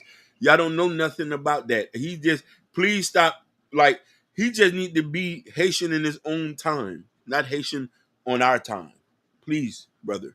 No disrespect. Shashi Bomb, the Haitian community is checking Trump. That's why I just stated before earlier. I said they're protesting. They got rallies going on talking about issues like what's going on within the Haitian community. Yeah. Even Ohio Haitians are upset by the comment that was being made because it's not true. Now you also have Amber Rose who kind of backed Trump up on certain comments because she said she had a Haitian friend. Of course, Jordan don't have the clip, but she said she had a Haitian friend who said that there is some Haitians that do ECAP, but all of them don't do it. Now, you talking about Amber Rose said that? Yeah, Amber Rose said that. Yeah, go with it. I can find it. I can find a clip. You talking about the Cape Verdean, the soft drink? Yeah, she said it. Yeah. Tell her to shut her mouth about Haitians, please, Mama. No, but that Haitian friend told her that though. Go back to Cape Verde, please. Do not mention no Haitian business. Go back to Cape Verde. You know, that was like they say they speaking on something that really they don't know, and that's the issue we have. And see, Kodak Black, he's speaking from older Haitian, but he still don't know how to do anything. He's still a young guy, so he's still learning the game as it goes. But he made it clear himself. He said, if I decide to do that, that's on me. But you can't pin that on everybody else. And like he stated, there is no slander. We don't slander any other culture. You see, even on here, we don't slander any other culture because I already told you, if you really do your research, who really do that, you already know who really does it for real. Then people will be quiet about it. I found a clip. I don't know if you want me to play it. I found a clip. I'm saying you can play it. Okay, let me send it to you. Hold on. So you can see it. It is not coming out of my own mouth. Yeah, go ahead, Ken. I'll send it to you. So that's what it is. See, there it is.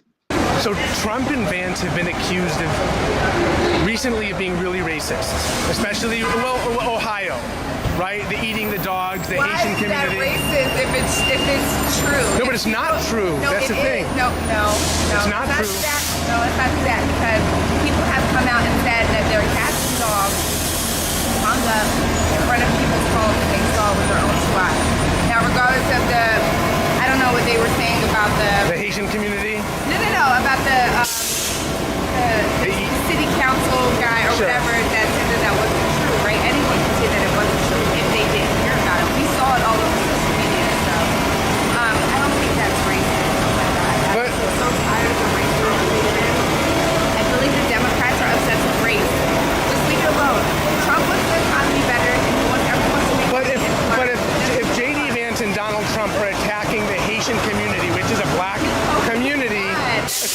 of eating their pets. So you think that's true? That it is a known fact that within the Haitian culture, that's what they do for good love. I've spoken to wait, that it's what? I'm sorry.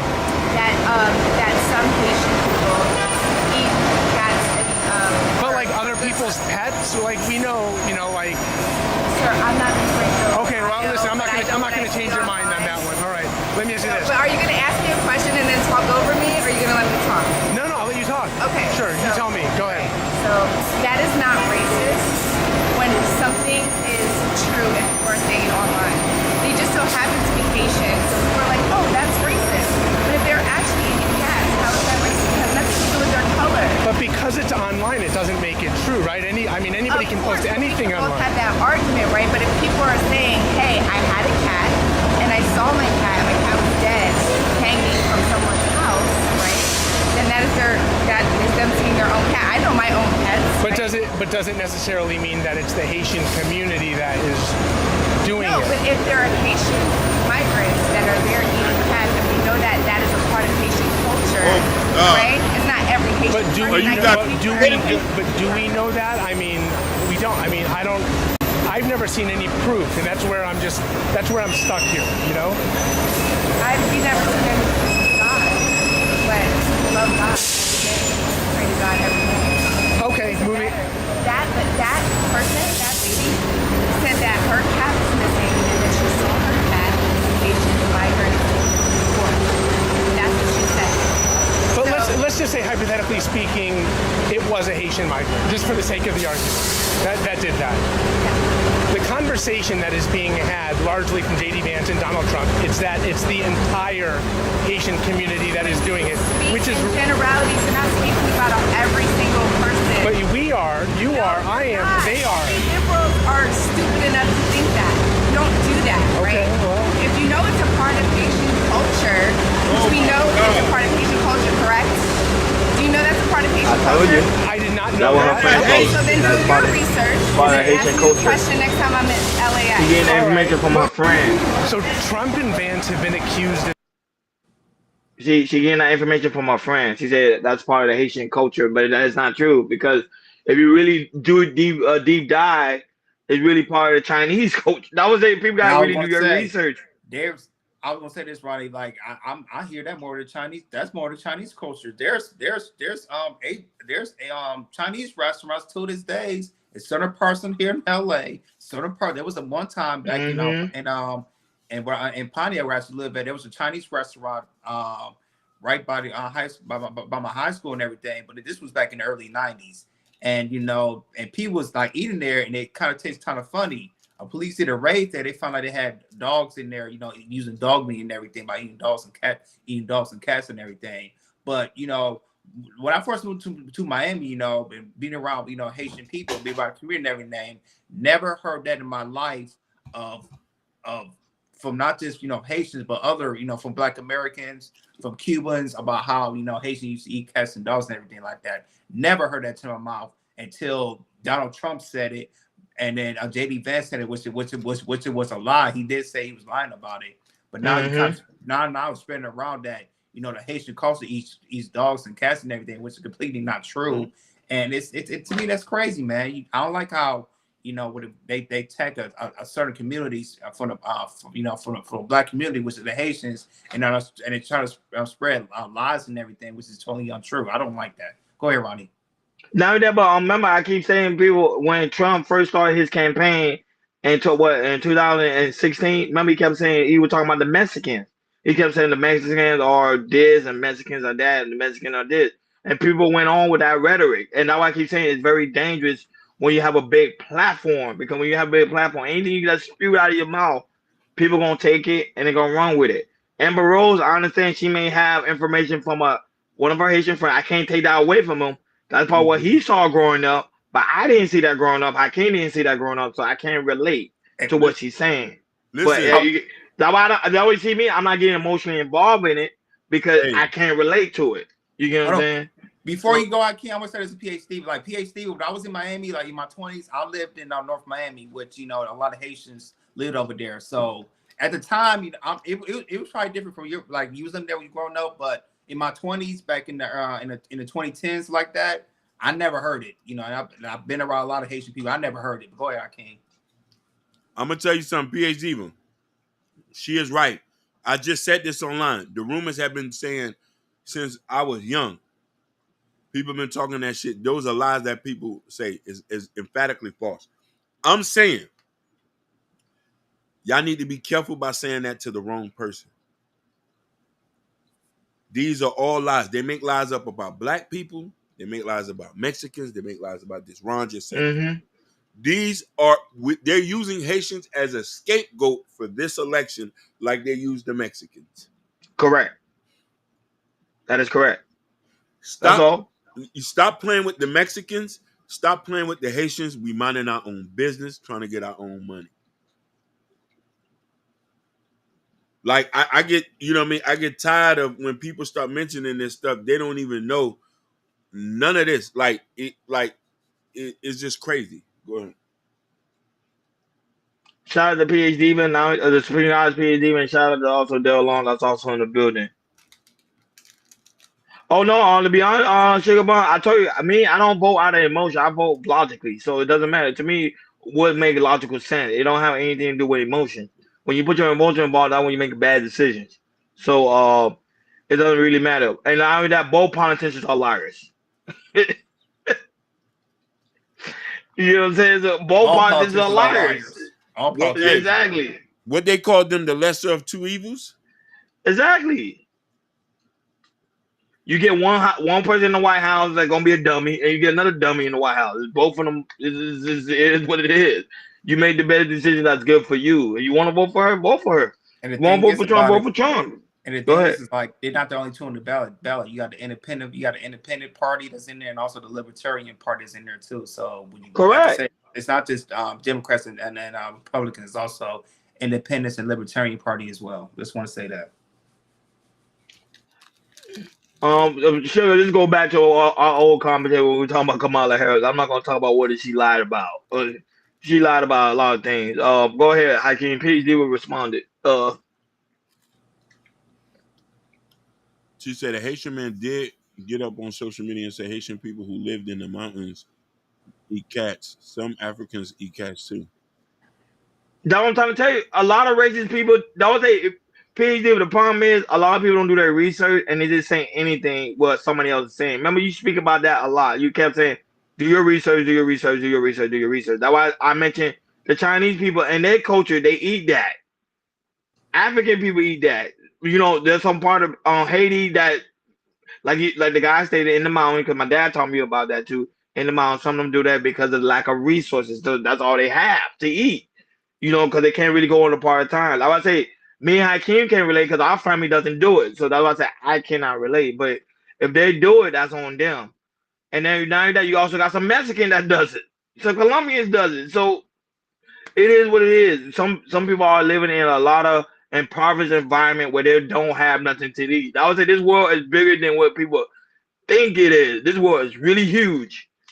And you go to some of these poor towns, like people actually travel and go to these poor towns, you will see that how poor these people really are. They sometimes they don't eat for weeks. And sometimes they eat bugs. They might fry some roaches and everything. Yeah. If you go to some South American countries like caterpillars and roaches and everything, they'll eat bugs, fry it up in a fryer and do all that. Not only that, but Jordan, you know, I don't even get graphic. There's some people that eat humans. You get what I'm saying? Like that's cannibalism. That's illegal. Yeah, that's what I'm saying. Like those stuff people don't really talk about. They try to avoid. But I would say it's just this is an election where they pick and choose who we're gonna talk about. So right now they're picking on the Haitians, and then the next election they're gonna probably say let's pick on the African Americans. On the next that's what they're gonna do. Or let's pick on the Asian people again. That's what they do. It's part of the election. But go ahead, Hakeem. My brother, let's address it in no one. He say facts, Hakeem. We need to also correct the Africans, Haitians, and Latinos and Indians on the black when convenient issues and their anti-black issues. Then I think people would side with them. I can't disagree with that.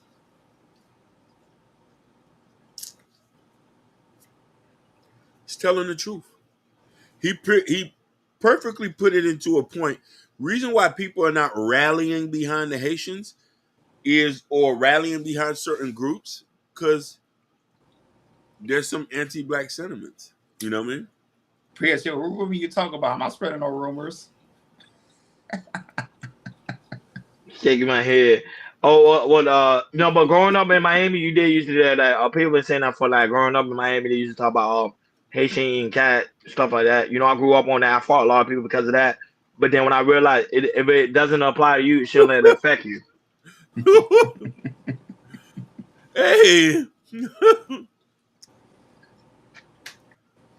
BAZ, you something else, baby. But go ahead, Jordan, moving. All right, moving forward. All right, let's talk about how young athletes mess with the same woman. So Bryce Young, he got benched from the Carolina Panthers. He was dating this one chick, and this chick broke up with him to be with another player, to be with I think it was a basketball player and everything. But there was a guy, it's a guy who went viral on the podcast. He was saying that how all these young athletes, they mess with the same chick. Like for instance, what's Bow Wow's baby mama name? Future baby mama's name? I know what you're talking about. Yeah, we know what you're talking about. Joey or something like that. But what's his name from the Trayvon Diggs? You know, and not just athletes, but entertainers as well. They do have these young athletes and young rappers. They like to really date the same woman and everything. And back and you can see like a lot of athletes are doing it and everything. And this guy went viral. And he was talking about how the situation with Bryce Young and how he left. He went to deal with somebody else, and how you see a lot of these young athletes are dating this, really mess with the same woman. Joey Chavez, there we go. Thank you, PH Diva. But go ahead, Hakeem, play the clip, and after that we'll chop it up. I love you, PH Diva.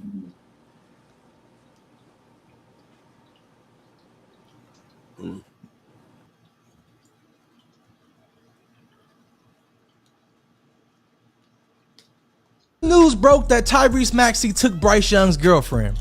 We have all been asking the same question. Why do these young athletes continue to mess with the same women who have already been passed around and have a record of messing with athletes? You should already know what's going on. And my heart goes out to Bryce Young because I honestly do not think he knew what was going on. He probably really thought that he was in love. He probably thought that he found the one, and he had to find out the hard way that she is for the streets and she found a better opportunity. A guy that's in the NBA doing better than him and that has a max contract. And even when you think about Tyrese Maxey, why the hell would he even want Bryce Young's girlfriend? Why would he want that on his name? You would like to think that these guys that have all this money have access to way more women than we do. They can find women on Instagram that's not ran through. They can go find a teacher, a veterinarian, a girl that has a business, a girl in tech, a girl that has not been around the block. They have so much damn money, they can damn near go to Elon Musk and build a girl. They can say, hey, I want her 5'7", curly head, in the gym, cook clean, all that. These guys have access to way more than we do, but they continue to mess with the same woman, impregnate them, and marry them. That's why I take my hat off to Jalen Hurts and his fiance, because I guarantee you, you can say whatever you want to say about her, you will never hear her name in any mess. I do not understand these young athletes at all. Since the news broke that Tyrese Maxey took Bryce Young's girlfriend, we have all been... Well, the thing is about Jalen Hurts been married with his girlfriend since college and everything, and he stood by him all the way to the NFL, and now he married the girl. So some of these people, some of these other athletes, they stay with their chick for colleges all the way to the NFL. They get married.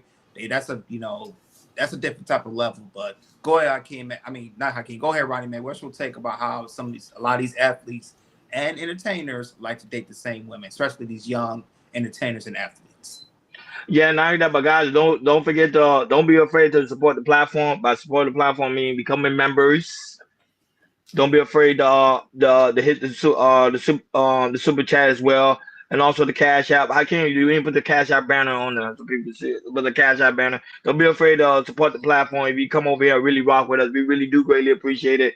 Those that have been given to us for the good, like Joe don't heard them, the Thompson Vincent, PH Diva, you know, Jesse Meow, all you guys, Ken Dog, the Mar Father, all you guys that continue to support the platform. We really do greatly appreciate that. But we would like to see more people support the platform because you know why? We want to make sure we get everybody emoji in the chat. So keep on with the membership, guys. Don't be afraid to become members. And pretty soon we will be doing members only content.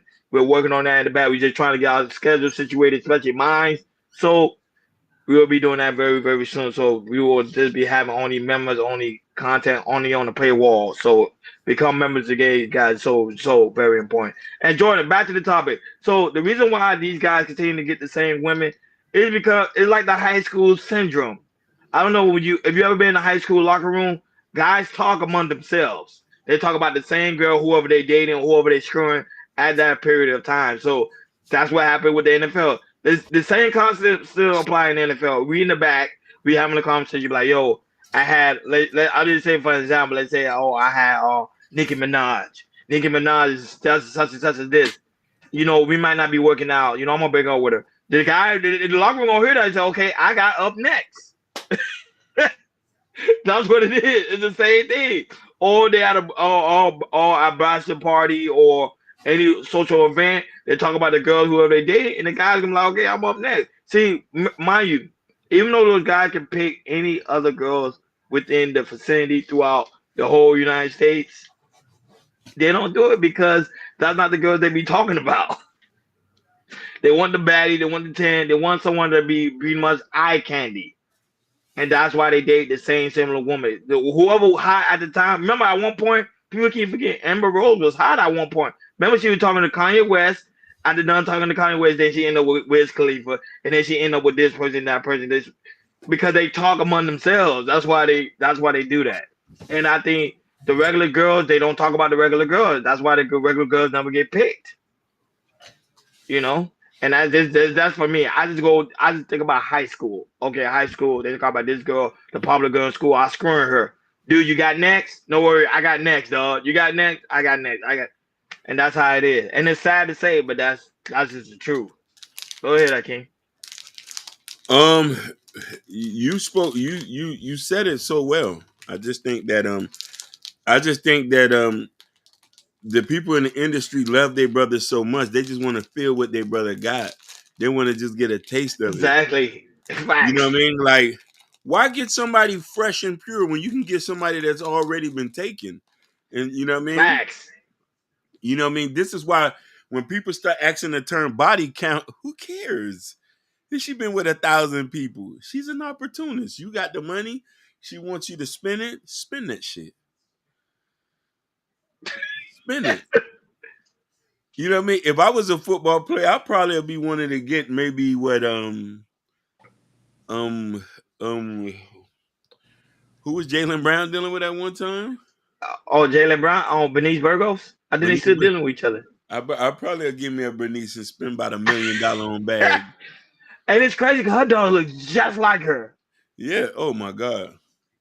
And she's training her to become a video an entrepreneur. That's not good. An opportunist like her.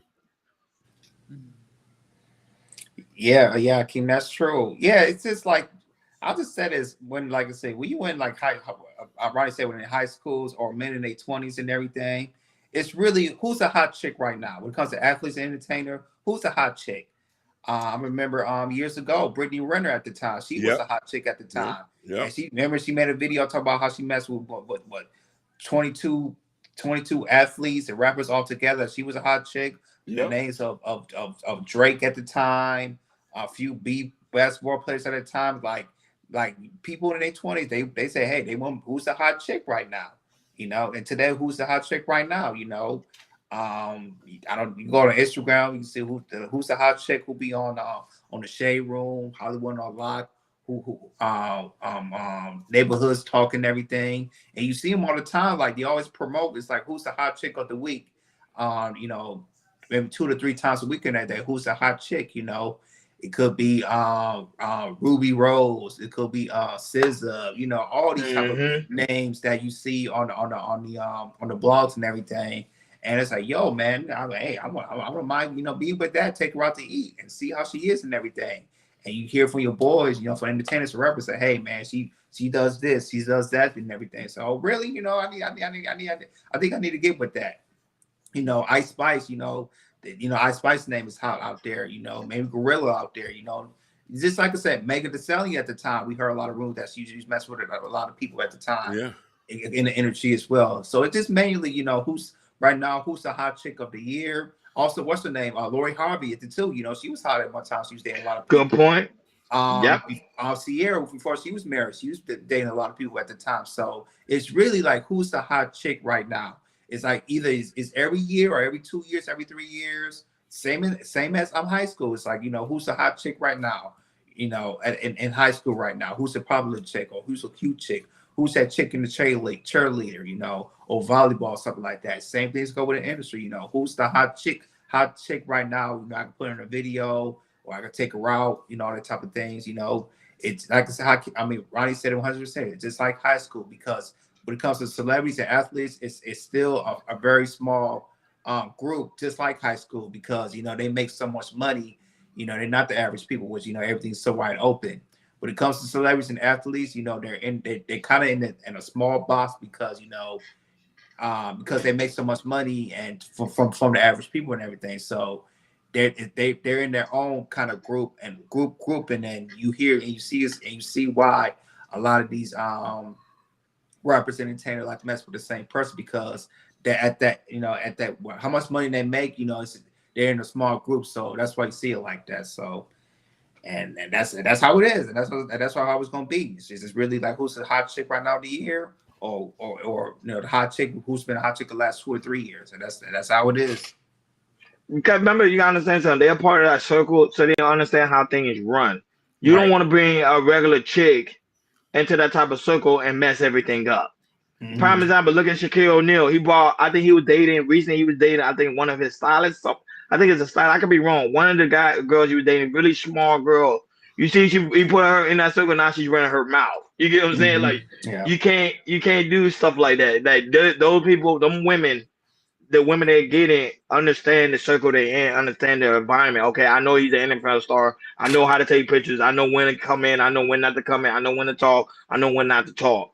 They've been trained how to do it, you know. So they ain't a regular chick, and you gotta train her. You gotta understand. You gotta tell her, hey, you gotta know when to keep your mouth shut. They don't have the time for it, especially someone like these ball players and stuff like that. Now you got Angel Reed from the WNBA talking about how she want to date ball players.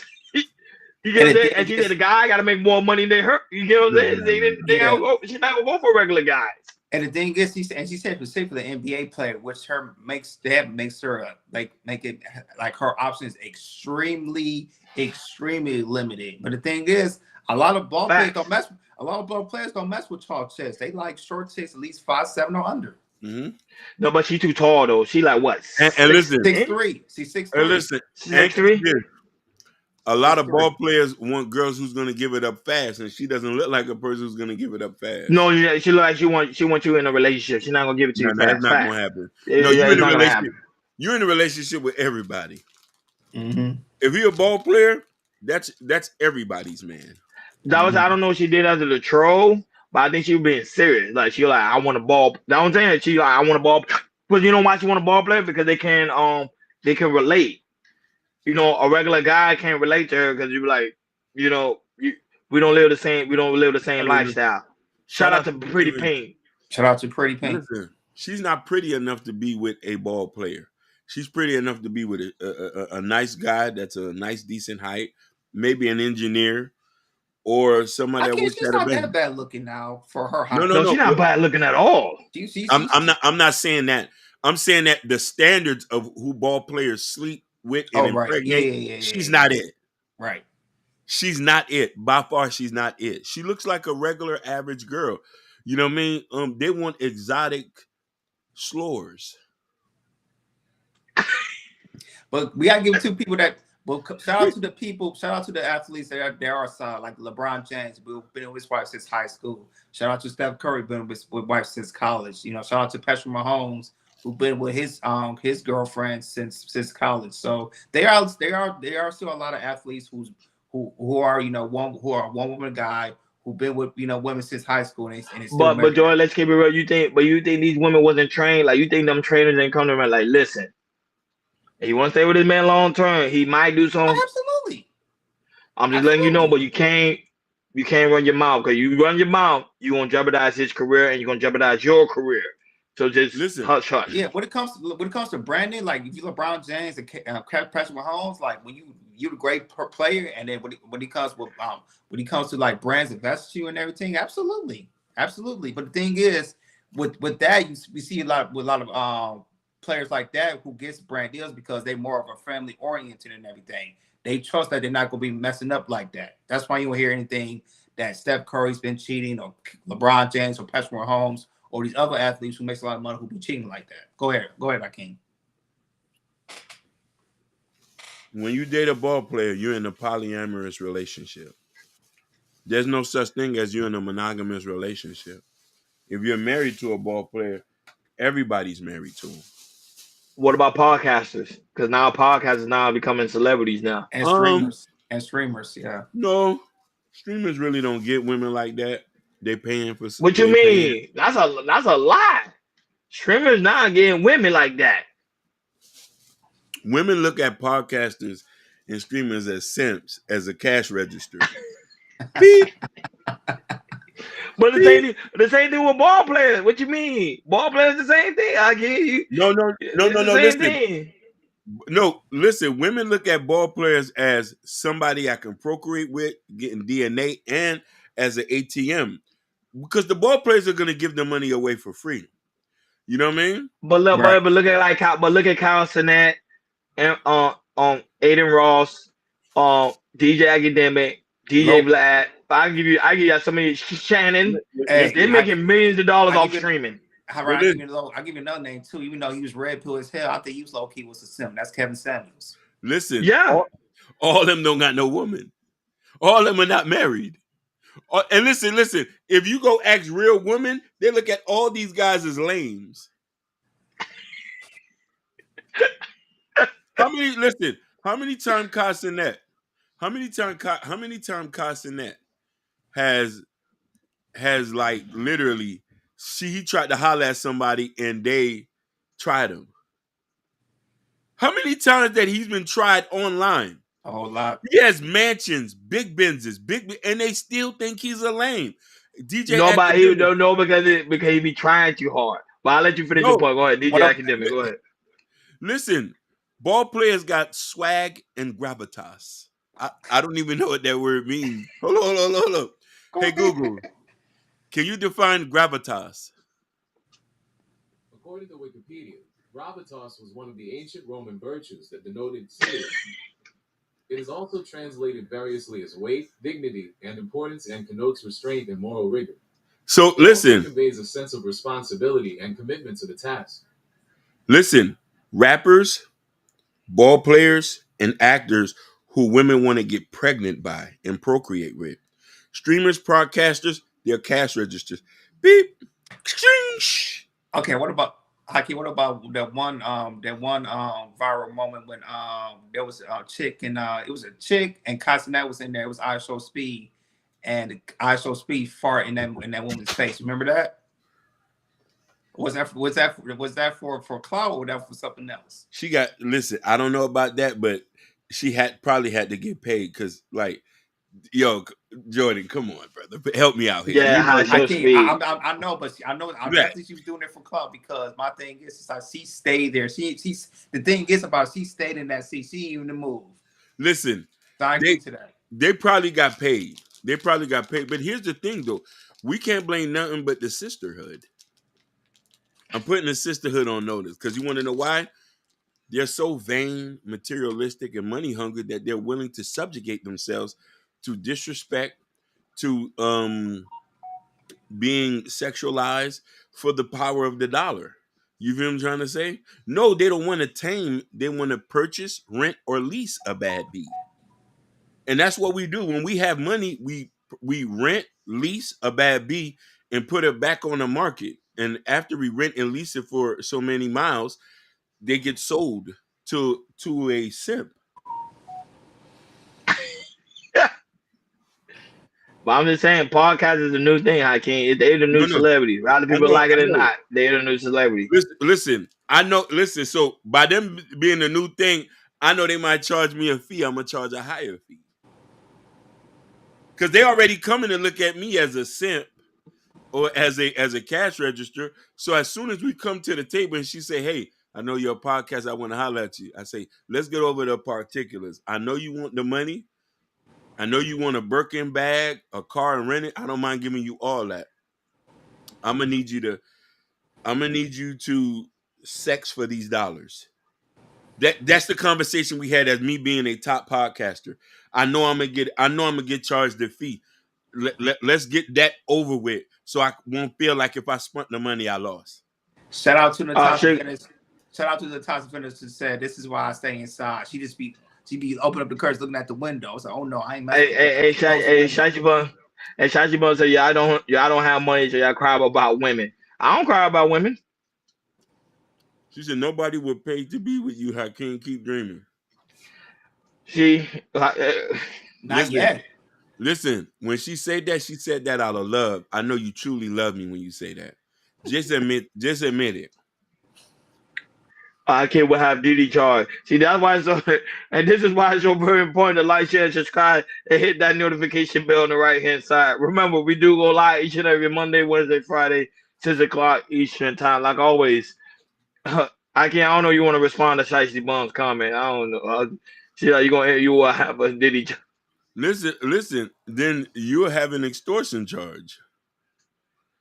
I ain't having no Diddy charge. Shout out to the lovely DePaul Mother and Natasha Vince for always being in the building, showing us love and support. And I that, but also support everybody in the chat by giving y'all, by showing y'all channels so people can go ahead and subscribe. That's why I love Natasha Vince. She is a true mom mother. Shout out to her. Shout out to Kendall, the mom father, also is in the building, always coming through, showing love and support. Appreciate you, Big Dog. Appreciate you, the lovely Shiesty Bun, even though she get on my last nerve. I'll be this close to blocking her, but I was like, you know what?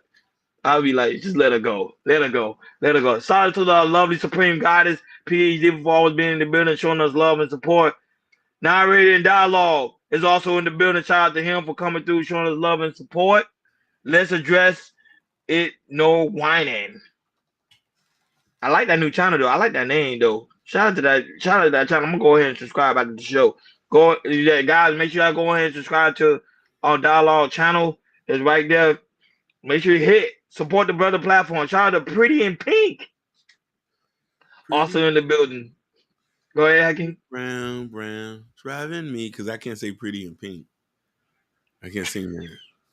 Why you can't say that? You gotta learn how. You gotta know how to. Shout out to the lovely Jalen that's also in the building. Always cloud watching. Shout out to the lovely Sapphire Grace. She be cloud watching. She riding solo. So guys, make sure y'all go ahead and describe. Is it not today. No. That's it.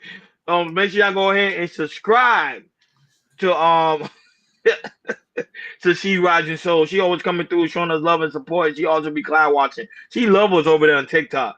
She be loving the content. I really do greatly appreciate her. So guys, make sure you go ahead and subscribe. Shout out to the Kendall for the $1.99 super chat. Say salute. My new color. My new color. Shout out to you, Big Dog. Blessings abundance on you. Also, shout out to you, Jordan. I heard him always coming through with the love and support. Blessings to you, Big Dog. Shout out to Mr. Muhammad. Blessing and abundance on you, my brother. Shout out to, you already know, Bobby Bryan, Sherry Bryan, who also was in the building. They're coming back from out of town, so they say they'll be back by tomorrow. Shout out to them. You know, they still watch our content, Hakeem, when we be chopping them up. They still be going there and watching it. Yeah, showing us love and support. Yes. Shout out to Dale Long, also in the building. Shout out to him, Big Dog, for coming through. He only came by for a split second, and then he disappeared. Shout out to Next Level.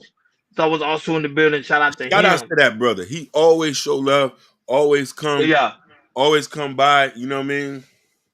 Dialogue too, man. Coming back. No. Also, Why High, No Chaser, man. You guys always coming through showing love, man. Listen, really greatly appreciate it. I don't want to mess up his name, Narrative and Dialogue. Please, I need to hear clips. Oh, Narrative and Dialogue. I said Narrator. He said Narrative and Dialogue. Hopefully I said it now, right? Kawafi. Dialogue. I said it now. Kawafi. Shout outs to Kawafi. Like he hold us down. Like, you know. Oh, that's how you say his name, Kawafi? I think that's how you say it, Kawafi. Or Kwafi. Yeah, but shout out to Why High. How about them Cowboys, Why High? They're not doing too good. Well, my point out, they ain't doing good too either. I still think they two gonna still be at the end of the division round, or Detroit. One of them gonna be there at the division round. Guarantee you that. No, on some GP. Not only that, man. Not only that. What did he say? Because you know he be making me laugh. He said yes, Kawafi. Kawafi. Woo. Praise the Lord. He said yes. Now, hey, Dolo, we gotta bring you on the panel so you can help us out, man. I ain't gonna lie to you, man. Help us out in the back, man. Now that, but shout out to Ashton Wim, the creator of the Shiesty Avenger, was also in the building. Guys, make sure you subscribe. He lately been going late night streaming. I think he's been going live around 11 o'clock Eastern time. No, is it 12 o'clock Eastern? 12 o'clock a.m. Eastern time, 11 o'clock Central time. He's been switching it up, but normally he's supposed to go live at 8:30 Central time, 9:30 Eastern time. So, guys, make sure you go over there and subscribe to the channel. Shout out to his lovely co-host, Mimi, who also in the building, coming through, showing us love and support. We really do greatly appreciate it. Not only that, guys, but we also have some good news. We got more Chaos Culture Radio Guild coming soon. So be on the lookout for that as we head to the winter. Not only that, also Prince King book is about to get ready to drop. So guys, make sure y'all go in the description where you can find the Chaos Culture Radio t-shirt. We have new t-shirts coming soon, so guys, be on the lookout for that. And also the Chaos Culture Radio coffee mug and the Chaos Culture Radio hat what Jordan Hakeem got on. And we also have the polo shirt, but I say we have more Chaos Culture Radio gear coming soon for the winter. I think we have the jackets. I can't wait for that because the jacket's coming through. Yeah, I'm going to give you y'all wrench back. Thank you. Nah, it's for you, dog. You can keep it. Keep the rich. We don't want it back. No. Yeah, we don't want the rich. We keep the rich. Keep the rich. Now we gotta go to Chaos Culture Radio community tab. In the community tab where you get Prince King book, Black Love. He's working on another book before it dropped by the end of the year. So guys, be on the lookout for that. Support the Black author. And also we got another interview coming, exclusive interview coming soon by not this week, next week. On October 3rd, we got an interview about to get ready to drop. Well, it's gonna be a great artist. I don't want to tell you who it is yet. So when the artists come through, we're gonna make sure you guys are able to watch it. That will be pre-recorded. That won't be on the live stream. So guys, make sure y'all become members because we're gonna have exclusive content very, very soon. It will not be on the regular. It will be on the paywall. So because that one we're gonna actually go in. And also we're creating a Patreon too. We're gonna have Patreon. We're working on Patreon. We're doing a lot of stuff in the guys. We're doing a lot of stuff in the back. So guys, as I continue to support the platform, we're able to create more things. So thank you guys so much for the super chat, for the membership, for the love, for the support. Shout out to those that watch us on Instagram. We're starting to build an Instagram following, TikTok following, X, Rumble, all you guys on Twitch and also Kick. Guys, make sure you follow. I can't stress that enough. On the Kick and Twitch side because they got to follow. So guys, make sure y'all follow. And shout out to them too. There's some people that also watch the content that's from South Africa. Shout out to them in South Africa that be holding us down. Shout outs to them. Shout out to them that watch us on Apple Podcasts, Spotify, all over. Chaos Culture Radio gonna be the biggest thing on the planet. Watch what I tell you guys. On the planet. Thank you for tuning in to Chaos Culture Radio. Ashton getting ready to go